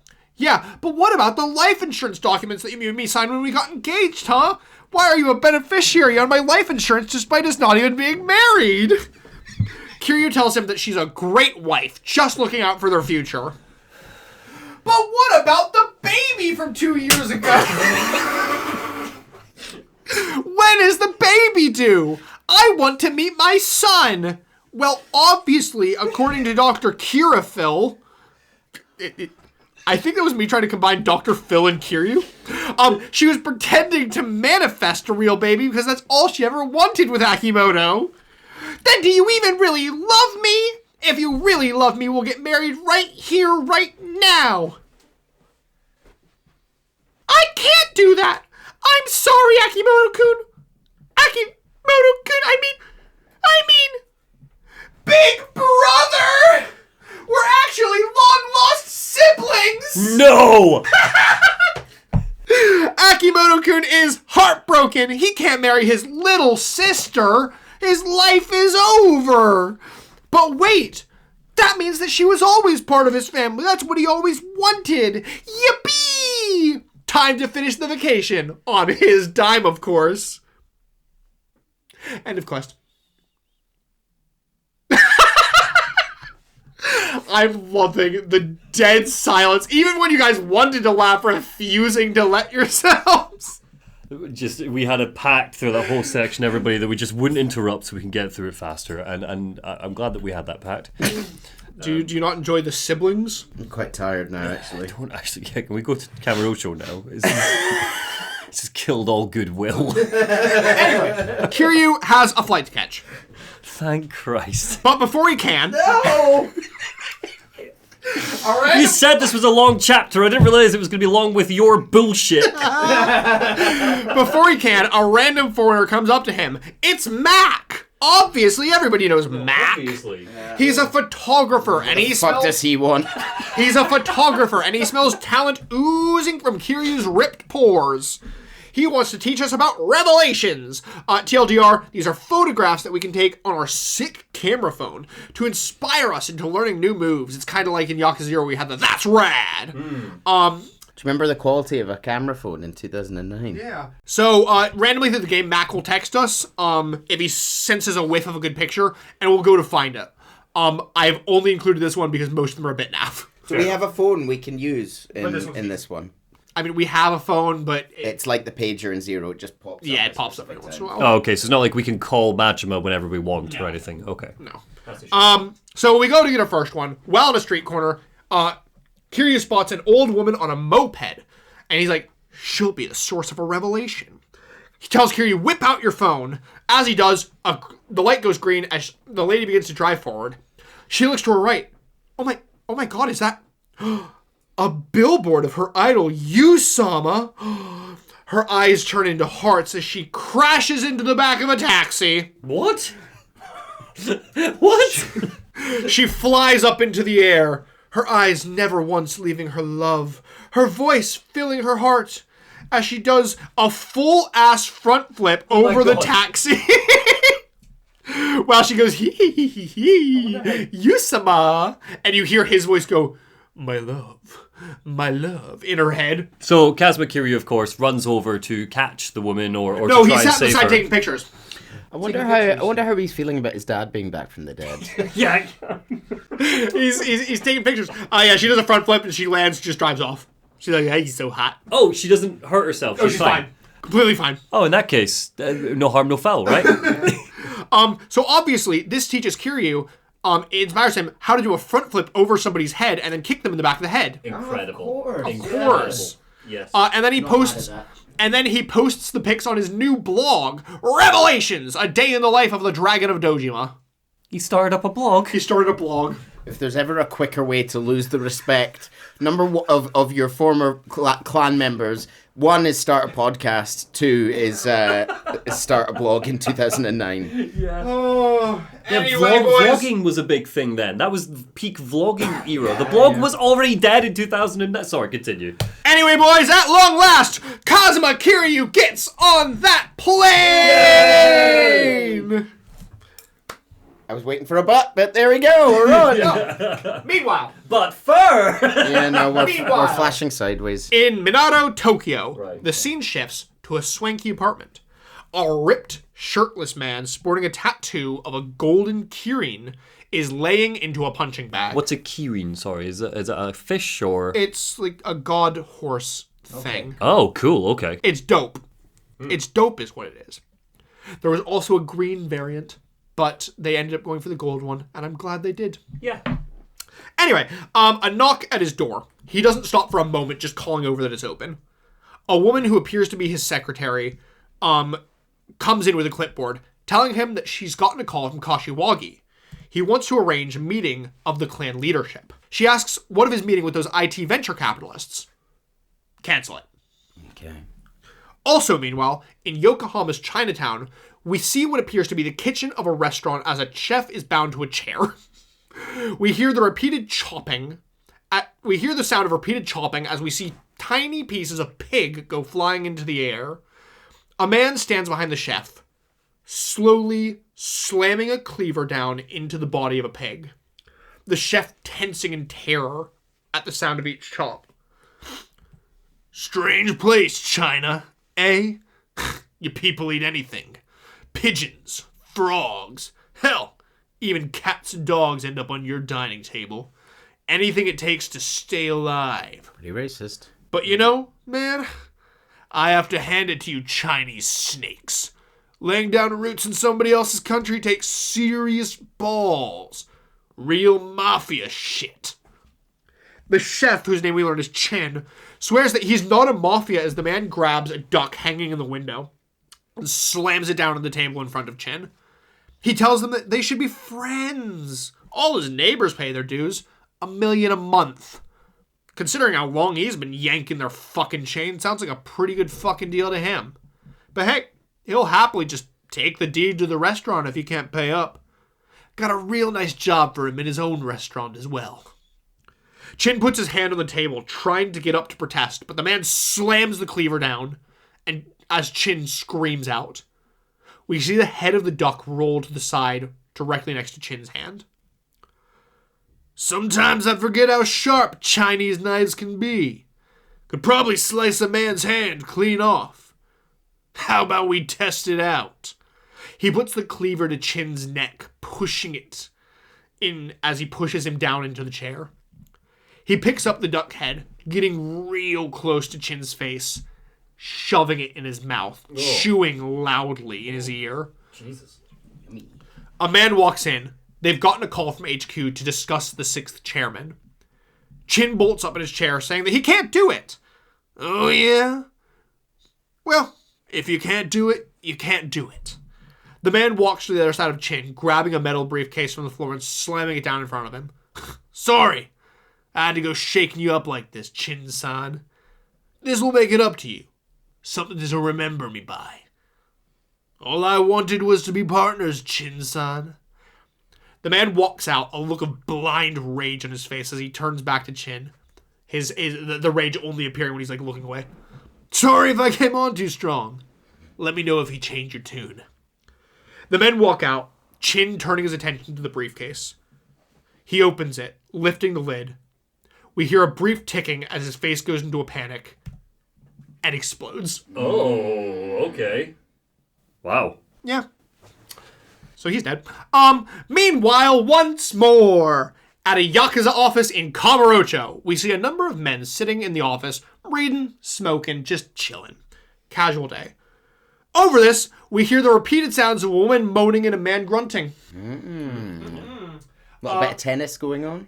A little bit. We keep hearing kind of like knocking against the wall. Squash then. Until with one heavy thud, we see a picture frame just fall. Doubles.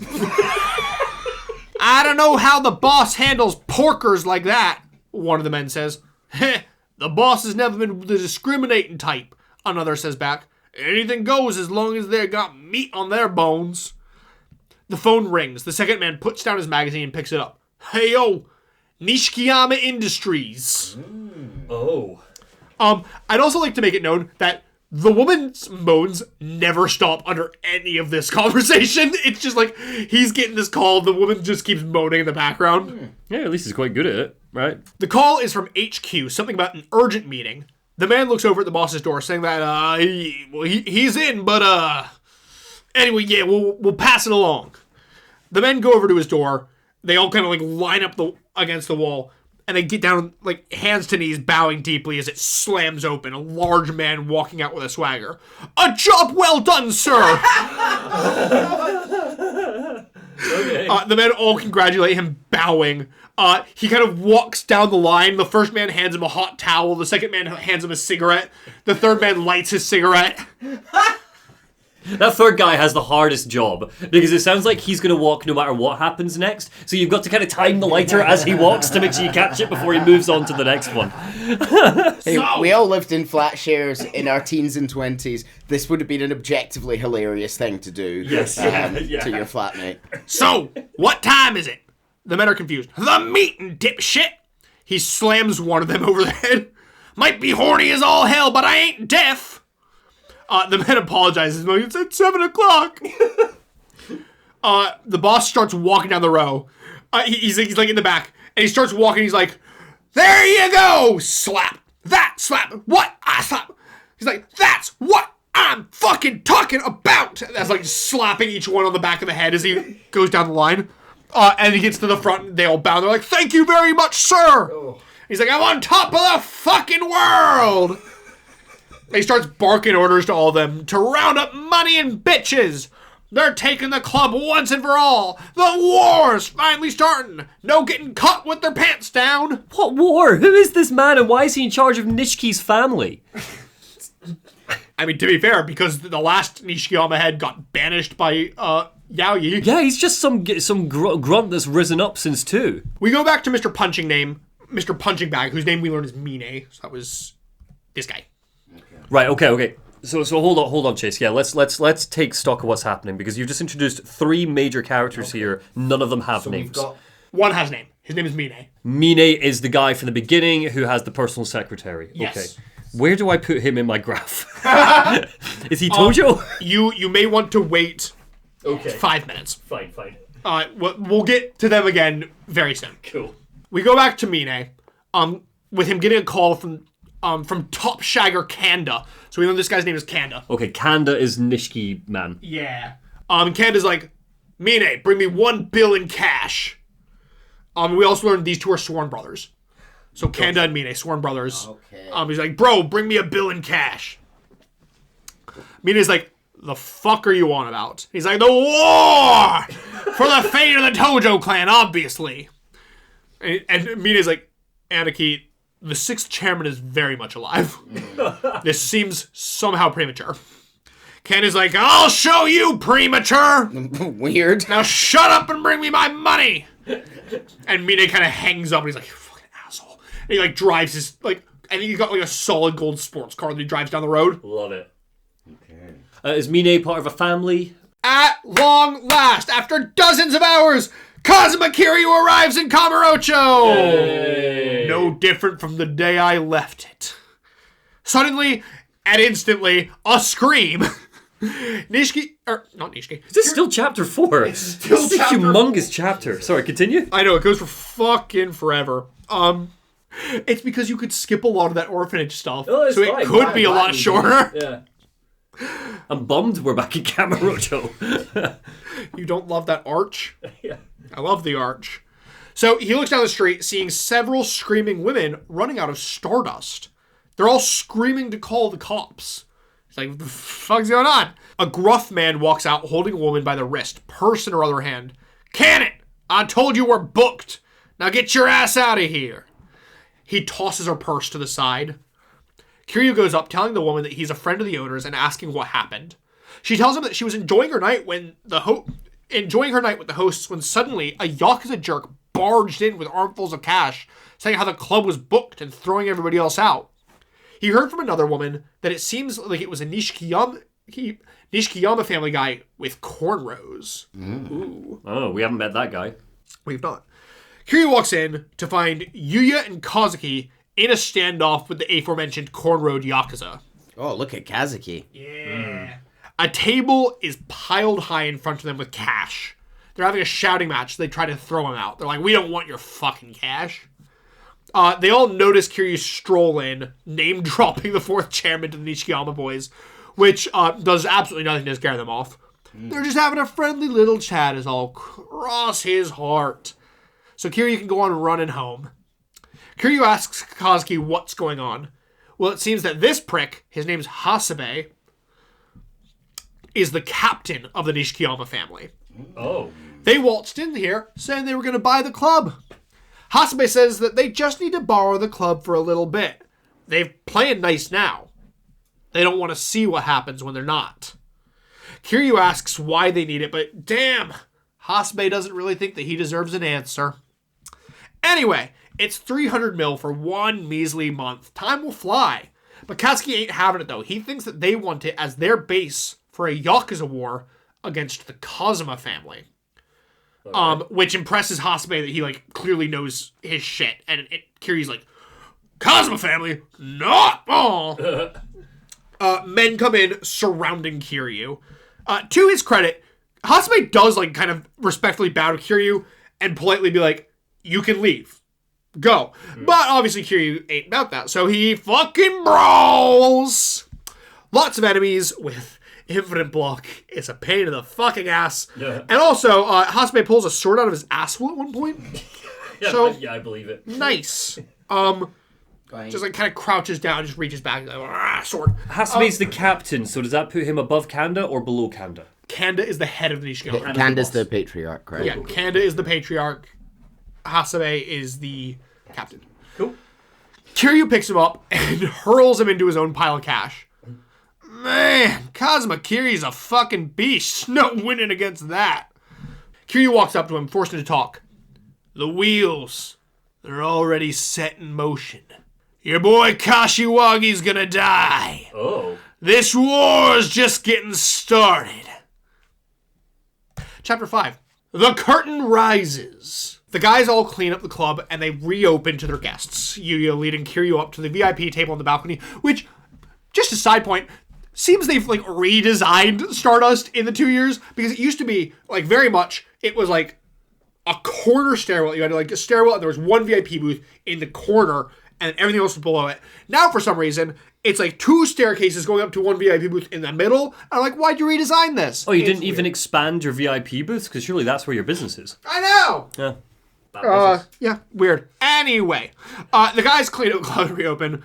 Yuya takes Kiryu up to the VIP booth. And he's sat there making him a little whiskey, stirring him a whiskey.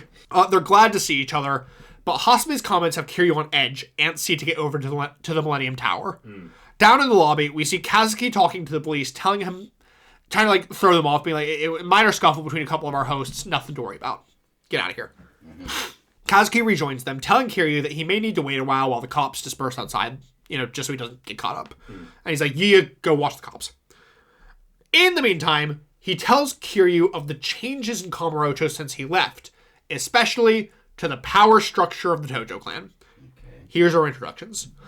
The Nishikiyama family has become more bloodthirsty than ever under their new leader, Kanda, seizing everything that they can get their hands on. Yep. Kashiwagi isn't happy about it, obviously, but Kashiwagi, as the new captain of the Tojo clan, has made it a point to avoid internal disputes wherever possible. Okay. So Kashiwagi, going up in the world. Yeah. Seems until recently, the shops were able to kind of, hold off Nishikiyama advances because of their histories with the Kazuma family. But recently, the Nishikiyama family suddenly come into a great sum of money that's changed that. Their stake in the Tojo has suddenly increased tenfold in the last year. And keep in mind, at the end of the last game, they were already the biggest family. Obviously. Okay. Sorry, go on. No. Just it's either Suzuki or Tamiya, I think, probably helping provide them with money. I'm who benefits from a compliant Yakuza? Well, I would like to point out as well that we did just see Mine give them 10 bill. True. Yeah, but is Mine working for someone else? Is he working with someone else? I think it's notable, you're right though, Neil, that we got Suzuki and we got Tamiya both in Okinawa. Seemed quite major in the first third of the game, and now Not hearing much Keep in mind, they're not in Okinawa, they're in Tokyo. Oh, yes, they are, yes. They're working towards plans in Okinawa, but they themselves are in Tokyo. Obviously, though, the Kazuma family themselves aren't just going to sit back and let their stores get stolen. Tensions are high, one spark away from the start of a fully fledged war. Suddenly, Kiryu gets a call, and, surprisingly enough, Kashiwagi. He's like, how quickly can you get to Tokyo? I'm already in fucking Tokyo! Kiryu catches him up, telling him that he'll meet him at the Kazuma family office. Before Kiryu can leave, though, Yuya comes running back, telling them that the police have moved, and now they're swarming the Millennium Tower. Oh. Of course they are. Yuya tells Kiryu that there's a back path via Pink Street without cops to get to the tower, while Kazuki warns Kiryu of shadowy figures in black suits with black sunglasses, ooh, that have been spotted prowling around Kamurocho. And he's like, be on your guard. Secret Service, then. He doesn't know the specifics, but he knows that they're foreigners searching for Daigo. Oh. And that they may have had a hand in his shooting. They're likely tracking him down now to confirm his death, as anyone in the running for the 7th chairman seat would be welcoming that news. Kiryu heads out, and of course basically instantly runs into the shady black figures. Led by a weirdly familiar man with a slicked back blonde hair and a long black trench coat. Wesker. Who looks like he'd be very at home in a volcano. Yeah, no, he's Wesker. He looks like Wesker. He's the man who was with Kazuma when Kazuma shot Daigo. They say nothing, surrounding Kiryu. Guess their Japanese ain't all that great. He boulder punches them until their bones shatter. Very good, yeah. But they're not easily defeated, getting up from the ground as Wesker pulls a gun on Kiryu. I do call him Wesker through the entire script. That's fine. Do we have an actual name for him yet? No. Are they Americans? Do we know? We don't know. We know they're foreigners looking for Daigo. Well, if there's an American military base potentially coming, it would make some sense. That might make sense, yeah. Wesker pulls a gun on Kiryu, but before he can shoot, the sound of sirens approaching scares them off. And so they run off, leaving Kiryu alone in the alley. That weird little meetup out of the way, Kiryu rushes to the Millennium Tower, heading up to the Kazuma family office, where he finally gets to meet with Osamu Kashiwagi, patriarch of the Kazuma family, captain of the Tojo clan, and Kiryu's old mentor and friend. Yeah, the cousin, as we've referred to him. Yeah, basically. Kashiwagi catches Kiryu up on that officers' meeting that we heard about. Okay.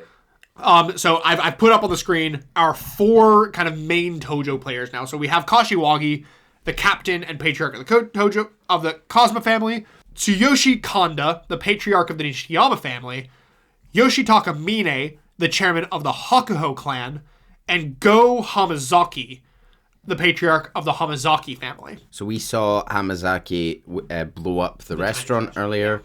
Mine is sworn brothers with Kanda, and we saw him provide funds earlier on. He seems to be a very business-minded sort of... Okay, so this is once again, our new breed.